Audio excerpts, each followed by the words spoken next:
Hello everybody and welcome to race number 4, round number 2 of the official Wheelybins GT3 series, proudly sponsored by West End Mazda. We're here at the circuit, the Spa, in sunny conditions. We've got two commentators beside me. Matthew Norris, mate, how are you? I'm well, thanks, Harley. How's it going as we get ready for race 2 of round 4? That was right, wasn't it? That was correct, mate. Yes, it's going to be an awesome race here tonight at Spa. It's got a bit of a mix up of what we're doing, with it being the first race being 8 laps, and then the second race being a night race for 20 laps. So it's going to be quite different here tonight. Yeah, that's it. Looks like it's going to be pretty cool having basically a sprint race as race number 1 with only 8 laps, and then that will not feature a safety car tonight. We will in fact have a safety car on race number 2, I think lap 8 out of 20. So that'll be something for the drivers out there to play with their strategy, and of course the finishing order of race 1 will determine your starting position for race 2. So it is very important that A, you finish race 1, and that you do finish it well and move up the field in order to be in a good position for race number 2. Last thing you want to do here is crash out in race 1, start from the back in race 2. You'll want to qualify well and get up at the grid in race 2 and 1. Yeah, that's it, mate. Going to be quite interesting tonight. I think times at the moment are looking very close. Obviously, we got Jackson Suzlin Harlow on a 2:14.2, and then Nikolai Thomas under a tenth behind him, and then Thomas McMillan just 2/10 clear of P1. Connor McCluskey Young, a new name, new face tonight, only 3/10 off the lead. Jamie McKnight 3.5 tenths off. Danny Williams half a second. So a lot of quick guys at the moment. I mean, there's 6/10 across the top 8 currently in this practice session.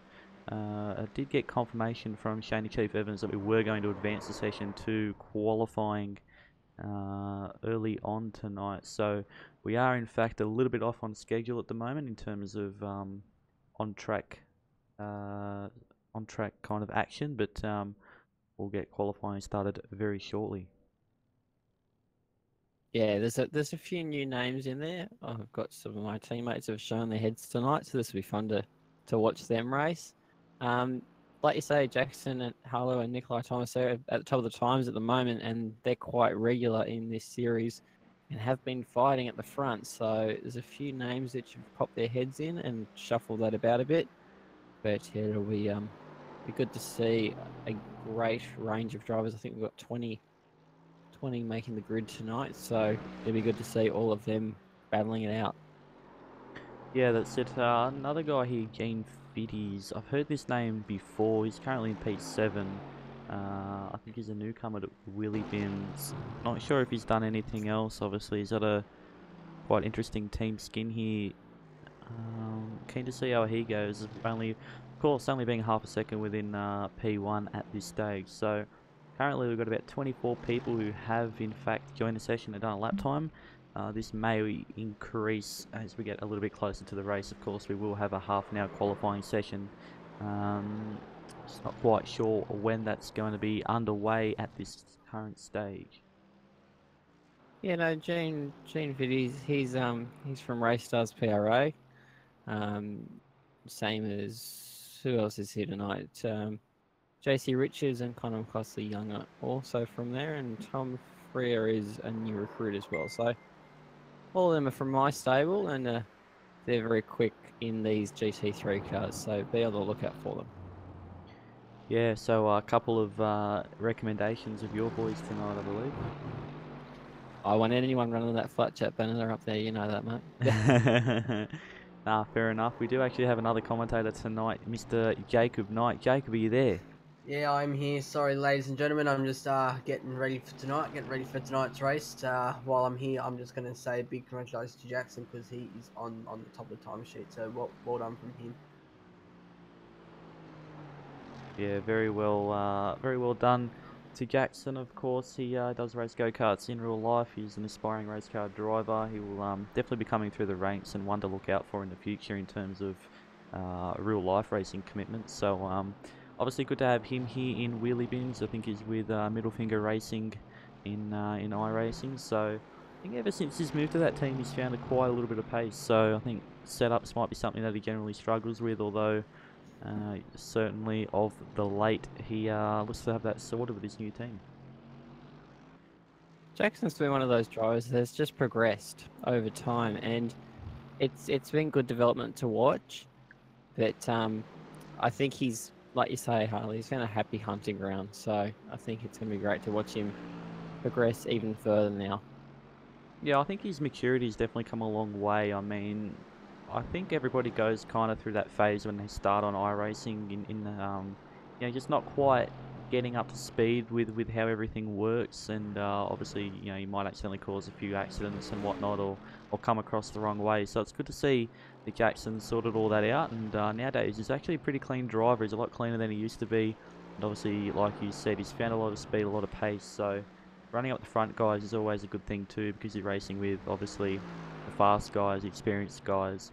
You know, everybody at the front generally has a pretty good idea on how to race. As you know, this field is really competitive, so it's always good to see that when you are a fast driver, that their racecraft generally improves very quickly because of it. Yeah, I might just jump in there on your Harley. Well, we've all been there when I first started. Oh, everyone hated me.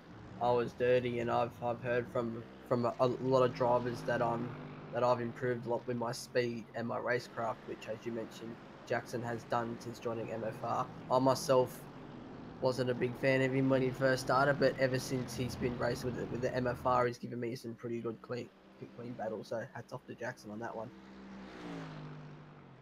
Yeah, look, you know, I know the kid on a personal level, and he's actually a really good bloke. You know, obviously, I used to race him in go-karts, funnily enough, about 3 years ago. So, obviously, I've progressed a little bit now, but he'll be progressing himself very shortly. So, as we touched on before, it'll be very interesting to see where he goes and what he races in the future.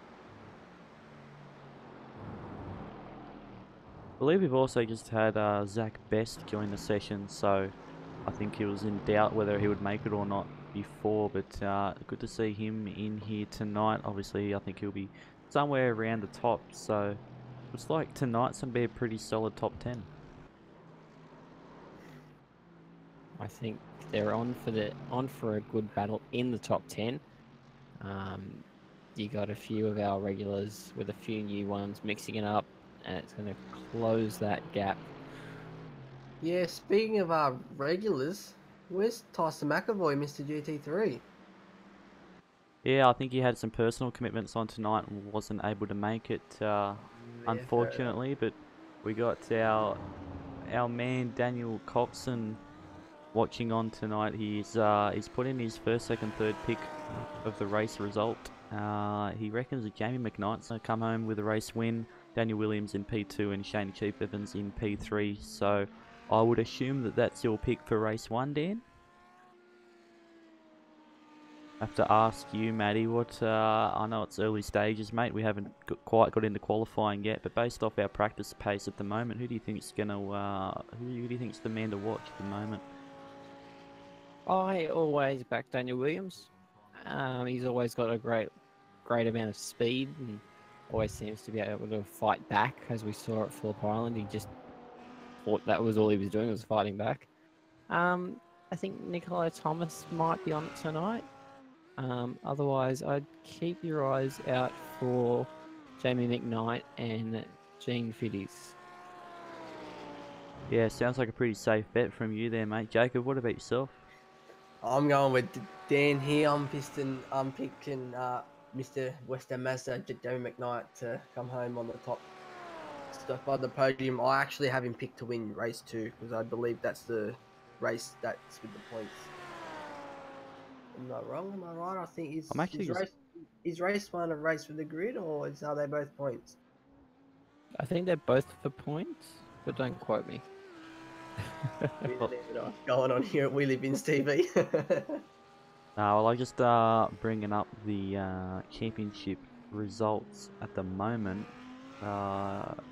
At this current stage, I believe that Shane Chief Evans is actually P1, Jamie McKnight P2, and Jason Lee P3. So, I think from a championship standpoint here, it's going to be between Shane and Jamie.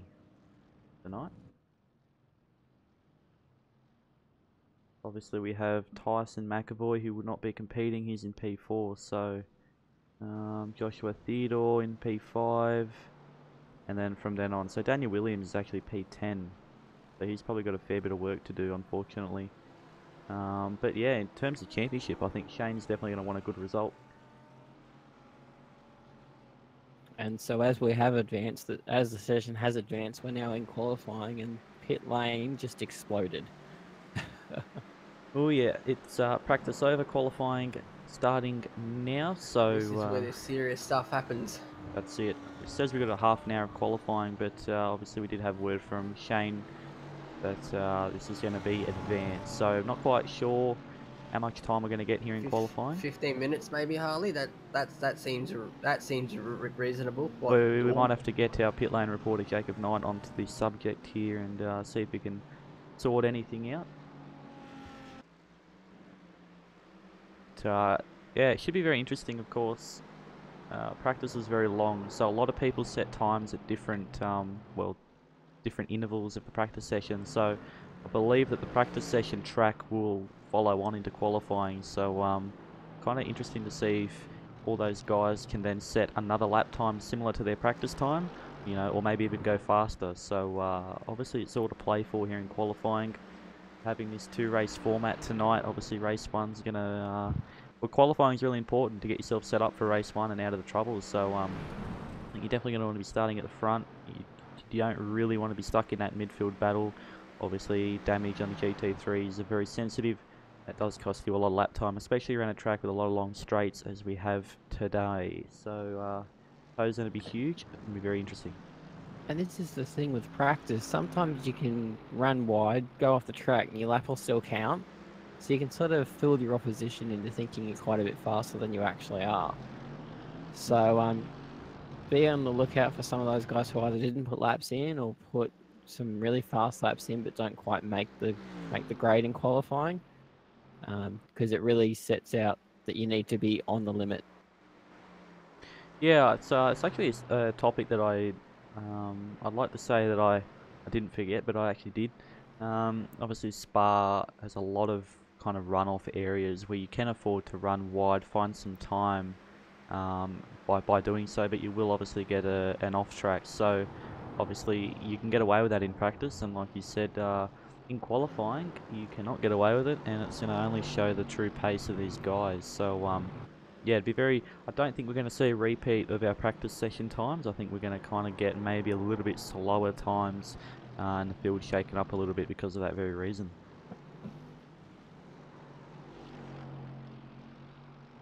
I think as a driver too, it's a bit more mentally difficult to do a lap time in qualifying in comparison to your practice lap time, knowing that you can't quite overstep the boundary in case you do in fact run off the track. So being such a long lap too, generally I think these guys will have enough fuel and tyre pressure set up for one flying lap. So if you do in fact screw up your one flying lap, then unfortunately the car's not going to be quite as quick on that second lap, and obviously you will not maximise your car or setup. So still to play for here tonight. I can honestly say that it is one of the most annoying things when you're fully committed to a lap and you just hit a curb wrong and it just bounces the car the wrong way and you just get an off track and that's your whole lap gone. So it's one of the most annoying things, but it really does mean you've got to put in an extra bit of effort to make sure you get the perfect lap. Well, there's certainly a lot of commitment needed to get a good lap here in Spa. I mean, you're coming up to the final turn now. Like, I think this is arguably the most important corner of the track. Whenever I do any data sessions, this is always the corner that you must get right in order to achieve a good lap. Essentially, with these GT3 cars, because Eau Rouge is flat, we're generally straight from here all the way down to essentially the chicane after Eau Rouge at the end of the main straight. So I think that's be classed as turn 4. So very important to get the little things right here. Obviously, I think Jamie set himself up quite well here behind Daniel Williams. He's going to benefit off that toe. And I think going off our practice time is Daniel was a little bit quicker, so Daniel might pull away a little bit from Jamie in the corners, and then Jamie catch him down a straight, make up that lap time, and get him further up the field. Yeah, he might be setting out to actually chase Daniel and catch some of his time. It's at the moment we only have 7 drivers who have done a lap. At the moment, we have Thomas McMillan up the top, Nikolai Thomas in second, JC Richardson third, Eugene Blurton P4, P5 Tom Fear, David Walk in P6, also known as Mr. Stickers, Bailey Hall, and Warren Cook. Yeah, that's it. Looks like Thomas McMillan had a fair bit of damage on his car after that lap. Not quite sure what went on there, but the lap times are quite close at the top. Obviously, Gene Fiddy's just 1 millisecond difference to Thomas McMillan at this current stage. So, as predicted, times tonight between the top 10 are going to be very, very tight. Hopefully, we might see some battles here, like we did in the opening laps of Watkins and Glen. Oh, I think no doubt we're going to see a lot of battles here tonight. I mean, you got to think, as I touched on before, that big long straight from the final turn to turn 4, and then obviously the back straight as well is also going to play a big part, where Blanchimont is flat, and then you do arrive at the bus stop. So essentially, Spa's kind of like 2 very long straights, and yeah, it's a bit of an engineering nightmare, to be honest, from an engineer's standpoint as well. You know, you obviously want to run the least amount of wing possible to set yourself up for those 2 straights, but you still want to be mechanically good for the cornering. So, yeah, quite interesting to see who's got better race pace against qualifying pace here. It's not always generally the pan who puts it on pole, you know, essentially the quickest man in the race. So, yeah, so I think we're definitely going to see some action tonight.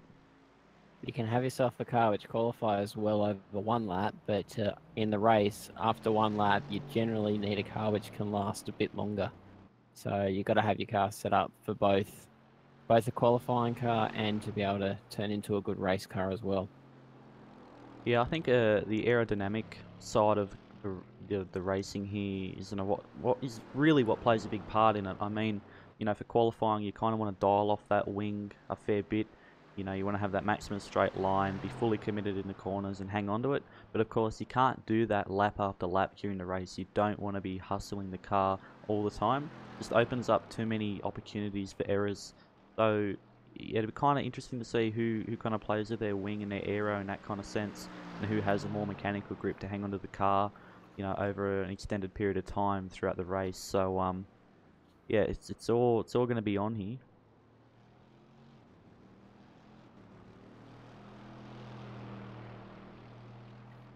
See Thomas McMillan here making a gap for himself to the car in front. Obviously, he does not want to get balked on his qualifying lap, and he's going to round the final turn and then head off on his 2nd hot lap of the night. Of course, he is currently provisional pole by a margin that is the smallest possible margin you can actually have in terms of time reading. So just 1 millisecond to him and Gene in P2.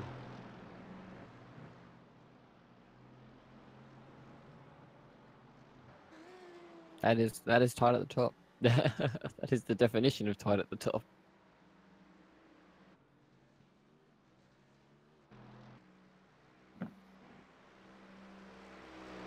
See what Gene can pull out of the bag. Yeah, I was watching before. He's done a couple of laps which have been balked a little bit, so be interesting to see if he can put one together. Well, I mean, essentially, you only really have to put together the same lap time that you did earlier in the session, only 1 millisecond quicker. Yeah. That's easier said than done. Yeah. Oh, Gene Fittis, 0.1 off Thomas McMillan. Wow. Does that get any closer than that? McMillan's done a 2:14.5:20. Gene Fitties has done a 2:14.5:21. He's also done something I've not seen anyone else do, which is he uses that exit at the old, where the old turn 1 would be, but since we're using the GP pits, it moves the start-finish line down to the middle of the hill down here. So I wonder if it's a bit cheeky, but it's doing the job. I think they'll be looking for any advantage they can possibly get tonight. We've got Daniel Williams just jumped up into P3. Only 1.8 tenths off pole. He's going to pull over and hopefully go for another lap to try again. Maybe with a setup change in between. Currently at this stage there is 5 tenths across the top 6. 7 tenths across the top 7. So boys seem to have all got their banker lap in at the moment, but Dan Coxon actually made a really good point here. Sorry, Jacob. A lot of newcomers tonight are definitely going to throw the championship up into a bit of a frenzy. Obviously, Jamie is currently P5 and Shane Evans is currently P8. So I think it's really going to be a battle between those two in terms of championship. Also got Kobe Jones has joined in on the chat. It hurts to watch. Well, we're used to watching, but understandably for a race car driver, it does hurt to watch. So it's good to have you watching on, Kirby. Yeah, good to have you watching, mate. I definitely know what he's feeling there. Obviously, it's not very nice to be sitting back at home and watching a race that you should be competing at on TV. But yeah, nevertheless, Kobe, we hope to see you on the grid very shortly, mate. So it would be a pleasure to have you back.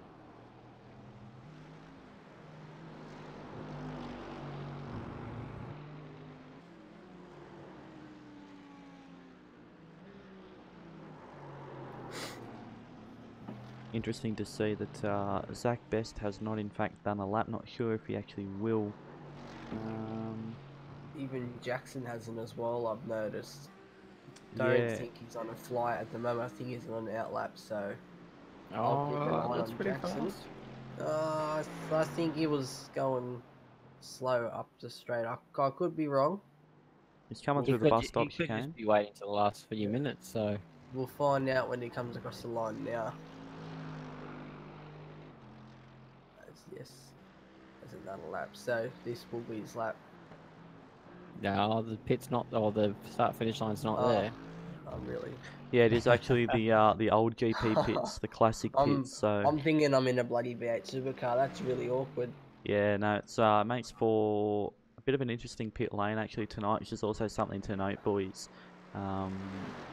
Pit lane speeding is a big factor with these classic pits. Of course, you come out of that final turn and then you speed down, and I think there's, I don't know, you're probably running at about 180 before you get to pit lane, so might be something to look out for tonight in terms of penalties. We do see Jackson coming up to Scott Mickey in that very good looking Craig Lowndes Vortex GT3 Mercedes, so hopefully Scott can get out the way of Jackson or stay ahead and not interrupt Jackson on his lap. We've got about 16 minutes here left of qualifying officially. That means I think everyone has done their bank lap. Everyone's kind of shown where they're at initially. Maybe a couple of people doing a couple of setup changes in order to go for that top spot. I know definitely Gene Fiddies will be trying to almost replicate his hot lap. Thomas McMillan will be trying to open that gap as much as he can. So pretty interesting to see how that goes between those two boys. But yeah, other than that, it looks quite close at the top. I'm absolutely certain Gene is looking for every second, every hundredth. Well, let's just sit here and think, Matt, he is not even a blink away from Thomas McMillan. You couldn't have fit a layer of paint between that. Nope. Yeah, I think it's That's it's not even a full see. it's not even a full door handle apart. No, it definitely makes for some very interesting racing. We've seen now Jackson heading into the last corner. Where is he going to slot into the grid here? An all-important run down the main straight. He used a fair bit of exit curb there, trying to get as much time as possible. And he's going up to P9. He won't be happy with that. No, we wouldn't be. P9 on a 15.5, just a tad over a second. Maybe, as we were talking about before, maybe he's not finding it quick enough, as because if he replicated his practice time, he'd be at the top. So maybe Jackson himself can't quite. He's not as keen to push it as hard as he did in practice in case he gets an off track somewhere. Because we all know the Spa, that's just not nice with its off tracks. It's off. If you get an off track here, you're out of your lap. And like Harley was saying before, it's a massive lap. It's 2 minutes 14 if you're a quick one, and it's to going around and do 2 minutes 14 worth of just getting yourself ready again. Sometimes the drivers won't be entirely happy to do that. So you've got to set yourself a clean lap, and sometimes the bank is just clean enough to get you into quali. Well, that's it. I definitely think it's might be a little bit of an experience thing as well. Obviously, you know, these kind of things kind of come as you progress your iRacing career forward. So obviously knowing that you kind of need to drive at 95% and not 100% on the limit, as you may have in practice when you've done your qualifying simulations. So just these little things that come into it now, you know, obviously this is what's going to sort out your qualifying position for tonight. So obviously Jackson being P9, a second off, his practice laps didn't look too bad, to be honest. I was keeping an eye on him, so he might have been on a bad lap. I don't know. We're keen to see if he can tidy it up and stick one to the top boys. But nevertheless, I think Thomas McMillan's rounded out the last corner. He's going to come across the line very shortly, and we're going to find out whether he can extend that lead. In fact, his lap did not register, so I would assume that he's going on another hot lap at the moment. Full commitment through Eau Rouge. I also have my eyes on Jamie, who's just in front of Thomas, so see how the end of the lap goes for these guys. Interesting to note here between Jamie and Shane. Obviously, this is going to be our championship battle. Jamie's currently P5 and Shane Evans currently P6 with almost identical lap times, actually, boys. So once again, for the championship battle tonight, this is going to be on between those two. It'll be on Shane, who'll be putting all the pressure he can on Jamie in his mirrors, but Jamie will be putting as much defensive driving as he can so Shane cannot make a move. Yeah, I think Jamie just needs to fold the mirror up the other way and just not look at it. Yeah, I do hear that Jamie tends to do that, but then I think, well, don't, because you always defend me in the bloody corner, so... Yeah, Jamie's obviously all very well known throughout the paddock for being a very defensive driver. So obviously he's going to have the championship in mind. He'll know that Shane's, you know, obviously he's competing with Shane in the championship. He would have done his research and his homework. So I think if I was Shane Evans tonight, I think you have to pull something out of the bag here, Chief, to get past Jamie, because he's not going to let you have it easy.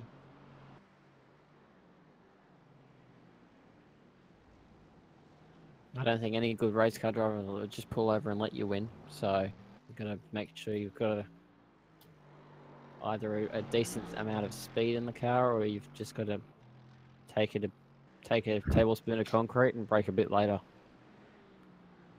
Yeah, that's it. Obviously, being in a very competitive field with times this close. I mean, currently at this stage, it's still 7/10 across the top 8 now, and then it's only 3/10 across the top 6. Now, 3/10 around Spa, you know, of course, over a 2-minute 14 lap time is really not that much, especially considering, obviously, as we touched on before, the 2 straights and the tail advantage you get around here. So that might also be a factor in the sense of who's kind of, you know, maybe got a toe in qualifying. Yeah, so obviously we can't wait to see how it all plays out.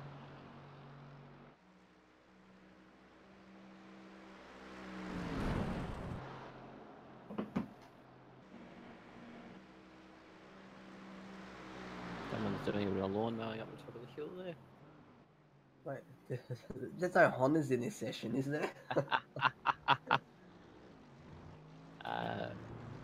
Bradley Dunkerley. I've butchered that name. Sorry, mate. He's up there mowing the lawn, so that's not altogether good in that Mercedes. Definitely one expensive lawnmower, if anything, to be honest. Yeah, it's one of the most expensive lawnmowers I've ever seen.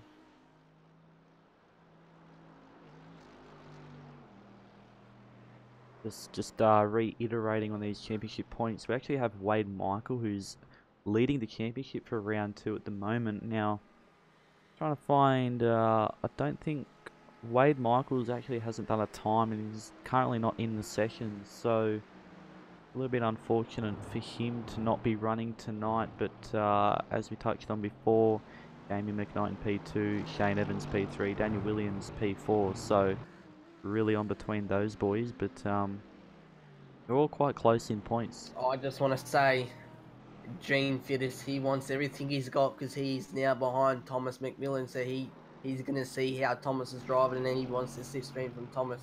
He wants the P1. He's Well, trying everything he can, everything in the book.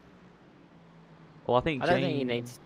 Sorry, Harley. No, sorry, mate. I think Gene's currently on his out lap. Actually, Thomas is on his hot lap, so unfortunately he won't be getting the toe off Thomas here to find any more speed, and I think Thomas would definitely not be trying to give him any toe advantage as they cross the line to start his lap. So yeah, it might be a bit of gamesmanship going on between these two boys. We just have to wait and see.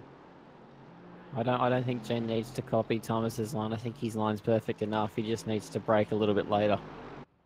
Just touching on close lap times here, boys. Daniel Williams has just gone and done a PB 14.529, just 9 milliseconds clear of Thomas McMillan.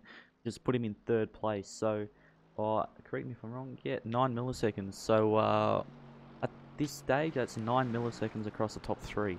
There's a car on its roof. Bradley Dunkerley, the one who was mowing the lawns before.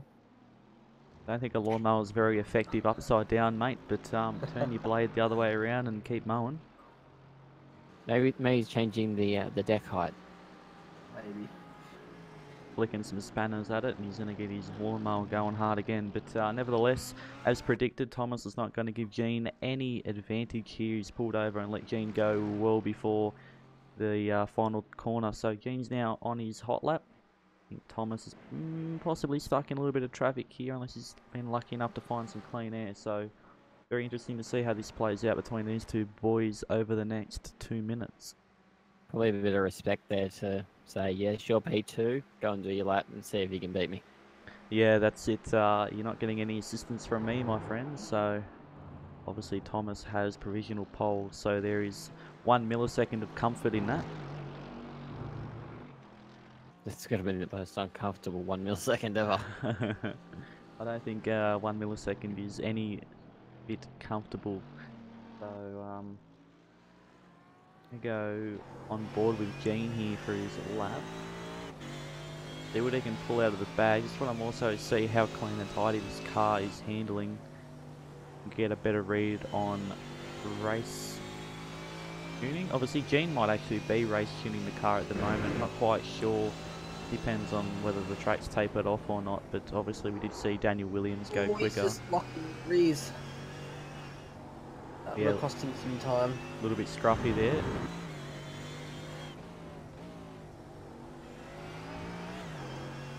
I want to be sizing up this straight as best as possible. That's one of the spots where you can take the curve just that little bit wide, get the tyres out beyond the white line and still keep it inside the track limits.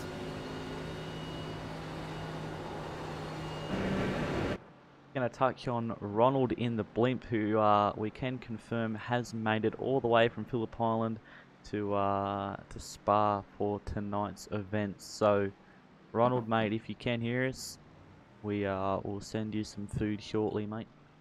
Thank you for your time.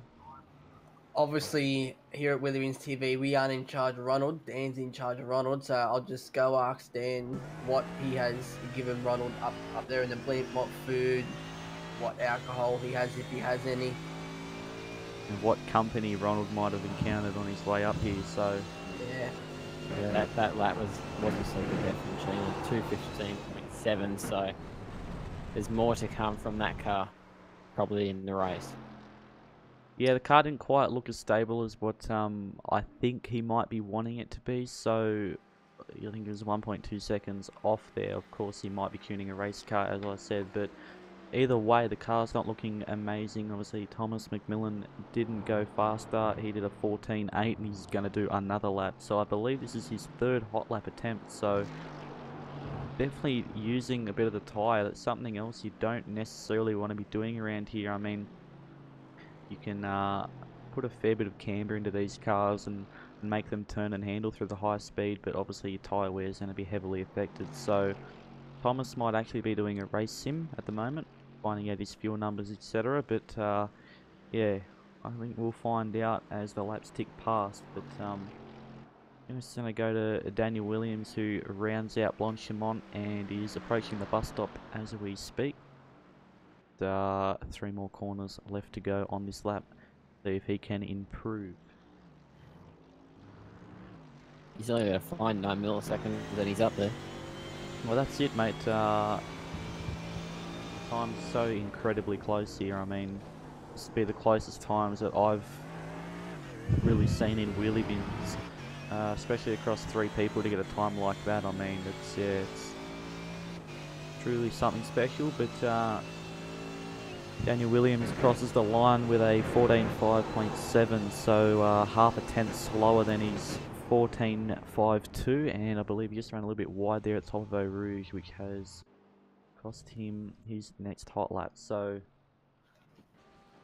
Which I don't know if the cameras sort of reflect how difficult that corner is. You've really got to set yourself up quite early for Eau Rouge, and then you've got to be quite committed all the way through it. So it's normally flat out in 5th gear, and if you're not quite quick enough, you will lift halfway through. And if you're quite quick enough, you'll want to grab that exit curb and keep flat on the throttle. Well, I think it's the top guys I can confirm will be fairly committed and pretty flat out through the whole thing. So, yeah, if you do have a good setup and if you do have a lot of commitment, Eau Rouge is in fact flat in a GT3 car. And it's probably best to actually be flat out, not actually lift off and unsettle the car. So if you're going to commit, you have to commit 100% in order to nail it. I do have some word from Dan. Good old Ronald up there in the blimp. He has a carton of Bundy Red and 2 dozen chicken nuggets. So that actually sounds pretty tasty, boys. I wouldn't mind being up there myself. 2 dozen chicken nuggets. I think obviously Kyle Stokes isn't racing tonight, and he's known for his chicken nugget loving, so he might be keeping Ronald some company up there at this stage. But back to the on-track action here. We got Connor McCluskey Young, only 2 tenths behind, obviously, well, 2 tenths behind Thomas McMillan, and which is essentially 2 tenths behind Daniel Williams as well. So he's down there in P4, 3 tenths to Nikolai Thomas, 3 tenths to Jamie McKnight, 3 tenths to Shane the Chief Evans, and then 7 tenths to JC Richards. So 3 tenths currently covering the top 7 here on Wheelybins. I think having some of these new faces in here is really going to frustrate the stalwarts of the series, but also increase the competitiveness of that top pack. As we can see now, we've got 3 drivers within 9.9 milliseconds of each other, so it's... I think that's calculated as 9 1,000ths of a second. Could be. If someone could confirm that in the chat, I went and raced cars instead of going to school, so unfortunately for me, it's been a while.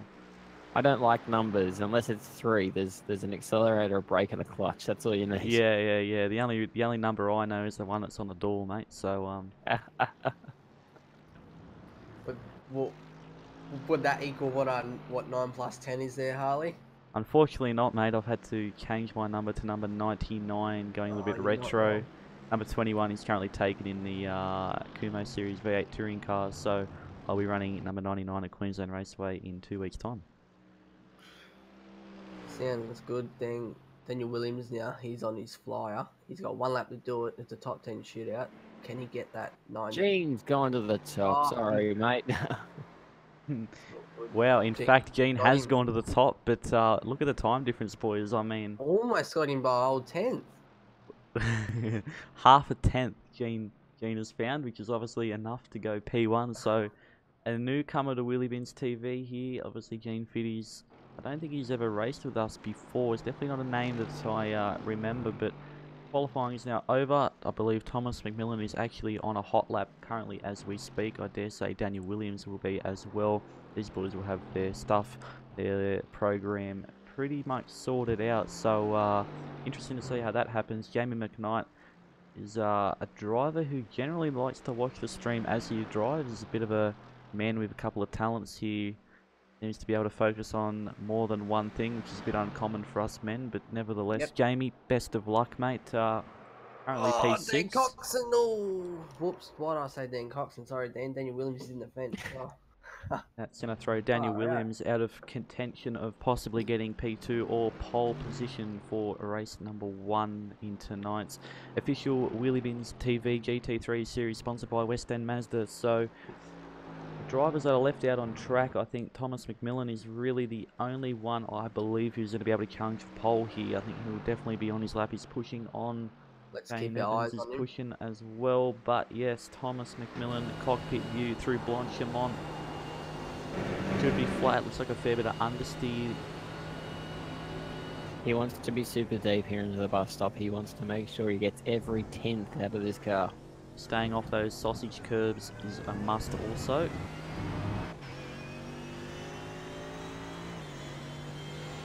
He rounds up to the final turn. We do in fact have a selfie from Ronald from the blimp, but this is a G-rated show. You really need to get that on screen. This is a G-rated show here on Wheelybins TV, and I think it's Thomas McMillan. Thomas that's a bit didn't nice. actually count that lap. well, that lap didn't actually count on my timing screen, so I think he might have gotten off track somewhere. Gene Fiddy will take the pole for race 1. That's it, mate. Do you want to round out the top 10? Yeah, mate, I can. Gene Fiddy on the top. Thomas McMillan starting beside him on the grid in second. Then Williams third. Connor McCluskey Young in P4. Nikolai Thomas in P5. Jamie McKnight down there in P6. Not sure if he'd like to be that far down, but hopefully he can push on and get a good result in the race. Shane the Chief Evans, P7. JC Richards in P8. Jackson in P9. And Eugene Bloated in P10. P11 goes to Richard Skender. P12 goes to Tom Freer. Bradley Dunkley, who's mowing the lawn, goes to P13. Brian Cooper up to P14. Brendan McCarthy, P15. Frank Speed, P16. David Walk, sticker man of Wheelybins, P17. Jim Delios, 18. Warren Gilbanks, 19. And Peter Davison, 20. Rounding out the final couple of numbers, we've got Bailey Hall, who I believe is watching the stream at the moment. He's currently 21st. Russell Boardman in 22nd, and a Wheelybins regular and life member, Warren Cook, in 23rd. So we're all set here for an amazing start to what is going to be the Wheelybins TV. I think it's race 4, round number 2. So obviously we do have 2 races on tonight. Race number 1. Or qualifying is set the grid for race number 1, and then the finishing order for race number 1 will set the grid order for race number 2. So currently we will have a 8-lap sprint on our hands. No safety car intervention for the first race at all. It'll be all to play for with the boys at the front tonight. So yeah, it's 8 laps just to set the grid. So if we thought qualifying was tough, this is even tougher when you got 26 or 23 other cars trying to hit you off the track. Well, this is essentially like another qualifying session for race number 2, although you are battling obviously against everybody else. So, and also, Harley, that's the thing, when you're someone like Jamie and you need points, you want to try and get up the front, but if you push too hard and crash, you're going to be starting at the rear in race 2. I think the newcomers to Wheelybins tonight is definitely going to throw a spanner in the works. I mean, they're not going to be worried about the championship. Guys like Daniel Williams, Shane Evans, Jamie McKnight, they're all running here in the top 5, top 10 kind of region here. So they're going to have the championship on their mind. They're not going to want to push too hard, as he's touched on, Jacob. I think I'd be aiming, if I was in their position, for a very consistent race and a good finish. So I think we're going to look pretty keen for a spicy finish. Of course, we had Jackson, Susan Harlow, who did top practice 1. in P9, so I think he'll be pushing through, to be honest.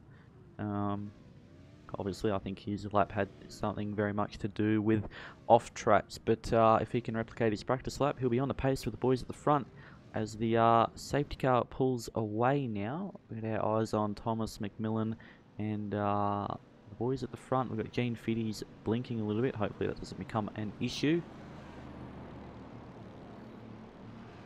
This is going to be close between the top 6 guys. Top 7, actually, there's only 3/10 to separate them, so... I can assure you that there's a lot more than 3/10 in the tow around here. So, I mean, essentially, if you can put the top 7 into a little group together, I think they're all going to run at the same pace. So, to be fair, I almost wouldn't like to be the man coming first as they start the final lap. Just some confirmation from race control there that Gene Fiddy can go whenever he chooses.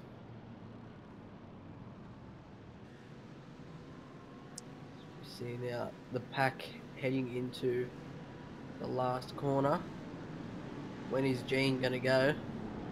Yeah, once the safety car pulls in the pits, it is completely up to him when he releases the field. We're all set here for a grandstand finish here on Wheelybins TV. Gene is green gone. and Gene is off. Green flag here at Wheelybins TV. The first couple of cars all fall into line. It's a pretty nice, clean start back there. I don't think anyone's got into any drama. Goes through the pack. Everyone gets up through the rouge cleanly. Well done to everyone there. I'm quite sure if it's my screen or not, boys, but Gene Fiddy looks to have a little bit of front end damage at the front right of his bonnet. Yeah, Sure, if you boys can what confirm. kind of Yeah, I contact can did see he that. make though? Yeah, but Thomas McMillan has in fact gone around the outside of him there at turn 4, so Thomas is going to take the lead. Jamie's currently P5. And Yeah, there Shane- was a slight blink after El Rouge from Gene there, so a bit of netcode might have thinks he hit the fence, but yeah, he's made no contact. He's just got a race on with what looks like a bit of a crinkled bumper. That's very good to know here that the boys at the front are going to have a fairly equal battle as Gene loses the rear end a little bit through the high-speed section. wow. Going to give Thomas a little bit of a gap, and Daniel Williams now right on the back of Gene. So obviously these three boys, the gap between them all really over one lap is essentially half a tenth. So obviously they're going to not want to let Thomas get away from them here. They're going to want to kind of grab onto his toe and let themselves right back on the bumper of the ASM car. Yeah, they're going to have to do everything in their power just to keep this race clean, chase that Mercedes out in front leading. We look at Daniel Williams. Is he going to have a move? No, Gene Fiddy's covering his line very well. Looks like Jamie's having a bit of a go on Connor McCluskey-Young here at the bus stop as well. Going to do the crisscross. Doesn't look like he can get it done, but he might fire it up the inside at the final turn as well as Jamie's Daniel Williams. already up a position in P5. Is he going to make a move on Connor McCluskey-Young? He has. He hasn't got the run out the corner though. No, has to tuck back in behind Connor McCluskey-Young. A little bit of traction control hindering his run there that time, but nevertheless he's going to have a wonderful tow now as we go up through Eau Rouge and head down straight into turn 4. So hopefully Jamie can hang with him, although Nikolai Thomas is going to go past him. He's pulled out of the draft. He's got the run. He's cleared Jamie. Oh, Jamie made contact. Oh, they made contact. And Jackson's winning the fence. Oh, no, they're gone. There was an Audi spun there too. I think that's Nikolai Thomas that spun, unfortunately for him. Oh no. Showed a lot of pace there. Of course, 2 into 1 unfortunately don't go. Bit uncommon to see Jamie really make contact with anybody, unfortunately, but and very fortunate for Jamie too. He doesn't have any damage, so he's got the easy way out of that one. I think he might have misjudged the turn in on that Oh, one. Jamie's sideways! Oh, he's off the track. He's sideways. Oh, can he save it? Oh, he doesn't decide to come back on the track. So Jamie's now just absolutely furious. He's just made all kinds of mistakes. So that's going to drop him back to P11. That's definitely not what Jamie wants to be doing here. He's, of course, in the championship hunt against Shane Keith Evans, who is running in P4. Now, while we were keeping an eye on that battle, boys, Daniel Williams has in fact got in front of Gene Fiddies. Daniel Williams is also in a championship hunt, and I think he's currently P4, so he's going to want to press on with this and maximise his chances for race number 2 this evening. I think he's the highest contender that we've got in the championship hunt at the moment, so he's definitely going to want to maximise on every opportunity he's got presented to him. Absolutely. As we look back now to Jackson, Suzel and Harlow, one that we tipped to be quick this race is all over the back of Shane Keith Evans now. Going to be looking to steal that 4th place from him. Shane covers from the inside, but Jackson with a double shuffle is going to send it into the last corner. He gets past and will get a pretty decent run out there. So there from Jackson, hook, line and sinker. Looks like Richard Skender's actually capitalised on this as well. He's going to get past Shane Evans. They might run too wide here through Eau Rouge.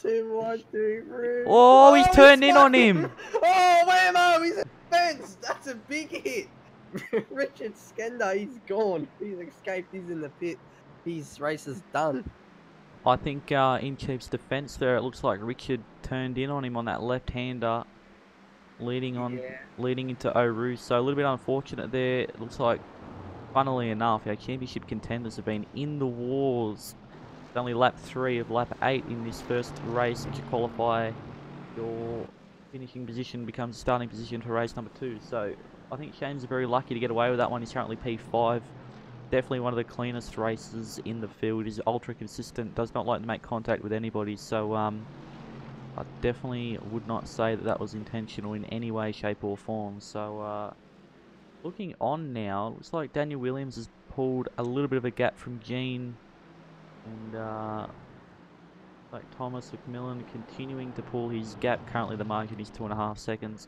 Out in front, looks like everybody's stabilised a little bit. You'd have to say, boys, it looks like Gene might actually have maybe a little bit more aero than everybody else. Seems like he's struggling in a straight line, to be honest. That could be, however, he does have that front end damage, so maybe that's hindering him in the straight line. Yeah, I think seems now that as we almost round out lap number 3 here, that damage is true and correct. So that's hindered his race a fair bit today. Obviously, we always talk about how sensitive these GT3 cars are to damage, but he's closed up a lot under brakes, though. He's got a lot of that margin down there, so maybe Daniel's made a mistake and Gene's been able to catch up and capitalise, but the worst thing that these two are doing is fighting, because that's just letting Thomas McMillan run away. Yeah, that's it. The gap now to Thomas McMillan is 2.9 seconds, so at this rate, boys, you'd have to say that Thomas is going to run away with it. Daniel Williams there, little bit of net code there, blinking. Yeah, I actually got that for Gene, so... Gene now tucked up underneath the free wing, there we go, of Daniel Williams in the slipstream. Yeah, he's definitely suffering some straight line speed. As you just go on board with Gene there, it doesn't look like that toe's doing him much of a favour, unfortunately. I think, if anything, he's probably lucky that he's got that toe so that he can match the straight line speed of Daniel Williams. But through the corners, you'd have to say that Gene would be able to maximise a little bit more than Daniel here, based on their aero versus mechanical grip tune of the car. So it'd be interesting to see how this all plays out, whether it's purely based down to that damage that Gene has, or whether it's an aero deficit. Looks like Jackson's kind of found himself a new home here in P4. Doesn't look like anyone's really going to challenge him there. Shane Evans as well, P5, has put a little bit of a gap on Eugene Blurton, who a little bit of an underdog in our series. He pops up every now and then out of nowhere, but special mention must go back to Jamie McKnight. He's currently P8. He's quite close to Shane Evans, it must be said. I mean, the gap is probably 3 seconds, I think, between Jamie and Shane here. So Jamie, we know, has the pace. Hopefully there's not too much damage on board that car. At this stage it doesn't look like there really is any, so he's going to have the toe off Tom free in front this lap by. Hopefully he might be able to lick a postage stamp and send it down at the bus stop. Yes, Jamie has his eyes on. He is catching up. He is only 3 positions off where he was when he made that mistake, so he might be able to capitalise on this and actually come back to from where he started.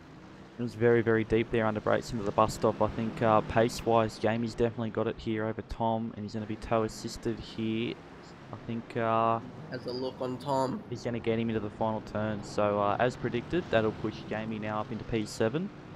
Hopefully he can breach this gap to Eugene in front through Eau Rouge, then get the toe into turn 4.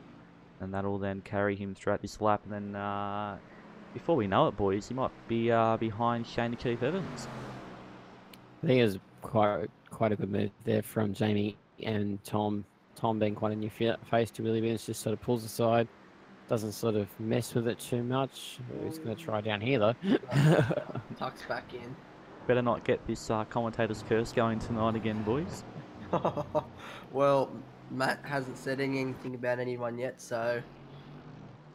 Actually, no, he did pick, I picked Gene, and I picked picked Daniel Gene as to well. win. Ah, well... I picked both of them. Going okay, sorry. I thought you picked Jamie, so Dan, it was Dan who said Jamie. No, Jamie was one of my choices. He was my safe bet, but that failed. Look at him now. Well, I think with 4 laps to go here, Jamie can definitely, by the pace that he's showing, catch up to Eugene and possibly challenge Shane, who is just in front of Eugene, of course. But I'm going to kind of head back here and give the boys in the midfield a little bit of a shout out. We've got Brendan McCarthy in P9. He's always very, how do I say, very polite in his driving. Always moves over for faster cars behind when he does get blue flags. You know, I can really speak highly of this bloke. Always likes to, he races very clean, likes to get out of the way and does the right thing by Wheelybins. So, pleasure to have him racing. We've got Brian Cooper, who's a new face in Wheelybins, currently running P10, running a Mercedes Formula 1 inspired skin on his Mercedes GT3 AMG. Of course, Formula 1 this weekend is at Silverstone. David Walk, our sticker man here at Wheelybins, funnily enough, has a very plain looking Mercedes. He is our go-to guy for any stickers you may need. He also does key rings, a little bit of, I guess, laser cutting, would you say, boys? Yeah, I think it's in a 3D printer or something. Oh, something like that. It's a pretty handy man to know and have on board. So he's currently running number 21 on his Mercedes tonight. Very good number, close to my heart, mate. Thank you. Russell Boardman, currently P12. He's always there or thereabouts, running a very kind of, I think, anime-inspired looking skin there. Don't know what kind of McCluskey Young's doing. Do you have a slowdown or something? Well, Connor's actually currently P20, and I think he was running in the top 4, so I'm not quite sure what happened there, ladies and gentlemen. He got caught up in that mess with Jamie and Nikolai. He's actually, in fact, pitting now, so going to put him back even further, unfortunately. We've got Warren Gilbanks, P13. A bit of damage to the front of that BMW. That's not going to be helping him out. Oh, Jamie's gotten past Eugene. Sorry to interrupt there. Jamie is now after Shane the Chief Evans. Yeah, absolutely, mate. Back to the action at the front. Jamie's going to be pushing on. 2 laps to do it. 3 laps to go, in fact, mate. 3 to go. 3 to go. 2.5. Can Jamie get there? Can he do it? My bet's on Jamie. My commentator curse says no. The determination that Jamie has, I think he'll be on the back of Shane with a one more lap, I reckon. He'll be there or thereabouts. Going to go towards the front here, boys. Interesting to note that Daniel Williams is pulling a gap on Gene Fiddies, as we did touch on before, but more importantly, he's pulled in Thomas McMillan by a little bit over a second over a 2-lap phase here. So going a fair bit of pace towards the end of this race, maybe a tyre pressure issue, or maybe Thomas in fact starting his tyres too high and then fading off. So let's keep an eye on their lap time as we come past the line very shortly. We kind of get a bit of a gauge on who's where and what's happening. Yeah, I think Daniel's really just got to set his eyes, fold his mirror up, not worry about Gene behind him, and just focus straight ahead and try and catch that ASM car of Thomas McMillan. Yeah, that's it.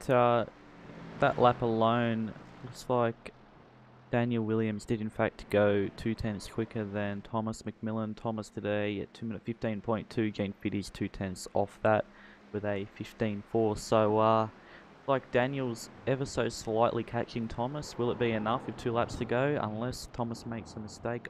I don't think so, unfortunately. Quick shout out to Jordan McDonald, who'll be watching all the way from New Zealand tonight. He was running quite well in the race that we had at Watkins Glen. To answer your question, mate, currently air temp's 19 degrees, track temp is 21 degrees, and then the rest of the details are all on screen as we speak. The pole time tonight, boys. Does anybody remember what the pole time was? Gene Fittis did a 2:14.471. Yeah, there you go. So low 14s tonight. Oh, Jackson sideways. He's in the fence on the grass. He's just tapped the fence. Jackson's made a mistake in the closing laps. Shane and Chief Evans and Jamie McKnight are coming up. Jamie McKnight flashing those lights. He wants Shane. Now he wants Jackson. He wants P4. Is he going to get P4? One lap ago, ladies, we were questioning whether he would even get, if Jamie would even get Shane here, but he's right on the back bumper of Shane. He's flashing his lights. I dare say that there's a fair bit of radio chat going on here between the two. Jackson does have a fair bit of damage, so is that going to compromise his straight line? I think it's My certainly commentator's will. curse says, Yeah. yes. Commentator curse says, yes, Jamie's all over Shane. Is he going to Down send into it? the bus stop. He He does. he's done the dive bomb. Is he going to do it cleanly? He has. Shane bears the gentleman and gives Jamie all the room. He definitely available. wants 2 for the price of 1 here, because that gap to Jackson is very, very minimal at the moment, so he's definitely going to be chasing after him. Last corner, 1 lap to go. Jamie's after Jackson. I think he's going to have him here, already boys. caught Jackson. Come on, Jamie. He's flashing his lights. The gap All might I look know quite is- big here down a straight, but remembering that Jackson does have damage that's going to be hindering his straight line speed a lot. As we see, Jamie's already reeling him in as the toe now starts to come into effect. Jackson's They're all weaving even. around. Will he They express all posted? want a piece of the real estate. Here he's defending, moving back. They're all moving. And Shane gonna have a look and oh, It's all going on. defensive.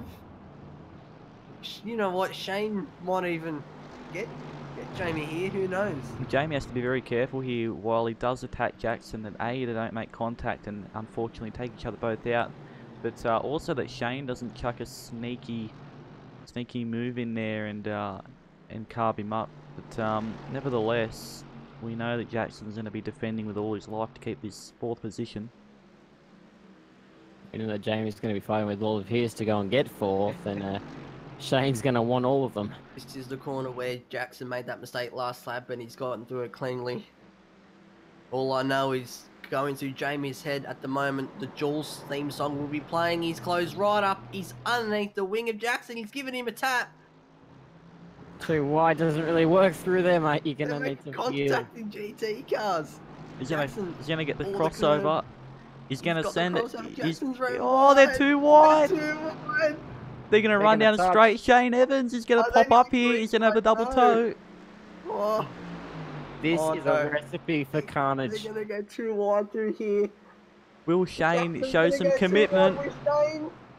Shane's got to outbreak They're Jay. too wide. They've Jackson. done it very nicely. They've all given each other all the room possible. I think Jamie's got away with that one scot-free. He has. And look at all this. While they've been battling, Eugene's caught up. Fortunately, one more corner left, so Eugene won't be able to capitalise. But is Jackson going to send it on this corner? I don't think he will, because Jamie is going to defend. No, he hasn't. Oh, that Jackson had a look. It's all better at that. He's going to try the crisscross. Don't think he can get it done. He runs too wide. Looks like the Wow. job here is done for What a Jamie. battle. Thomas McMillan will come home in P1. Daniel Williams P2. And Gene Fiddy is unfortunately P3 starting from pole, but nevertheless those three guys are very close in lap times. Jamie McKnight, P4, getting away with arguably that's got to be one of the best I guess recoveries that you know, I've ever seen Jamie come back from. So very well done to Jamie there. We got Jackson, Suzel and Harlow P5. Obviously he had a bit of contact with the fence there at the end. He was my tip to come through the field, and he hasn't proved me wrong. Shane Keith Evans P6, staying close to Jamie on track and in the championship. Eugene P7, Thomas Free P8, Brian Cooper P9, David Walk P10. Thomas McMillan now celebratory burnouts with Daniel Williams. Got Russell Boardman in P11. Good result from him, to be honest, to be up around there. Brendan McCarthy P12. Warren Gilbanks P12. Brendan McCarthy P13. Bradley Dunn Kirrilee in P13. Frank Speed P14. Scott McKee P15. JC Richards P16. Jim Delios P17. Warren Cook P18. Connor McCluskey Young, unfortunately P19, a lap down. He got caught up in some on-track incidents and had to pit, unfortunately. So, nevertheless, boys, probably not what we expected here on Wheelybins TV to happen tonight in more ways than one. I wasn't expecting the last lap to be that not chaotic, that close, that aggressive. I think that set the cat amongst the pigeons. If race 1 was an indicator, race 2, pack your bags, boys. It's going to be on. Race 2 will be nighttime though, so visibility will be limited. No, well, that's it. It proves a different challenge for the drivers. The track might be a little bit colder, so they might need to tune the setup a little bit to accommodate for that.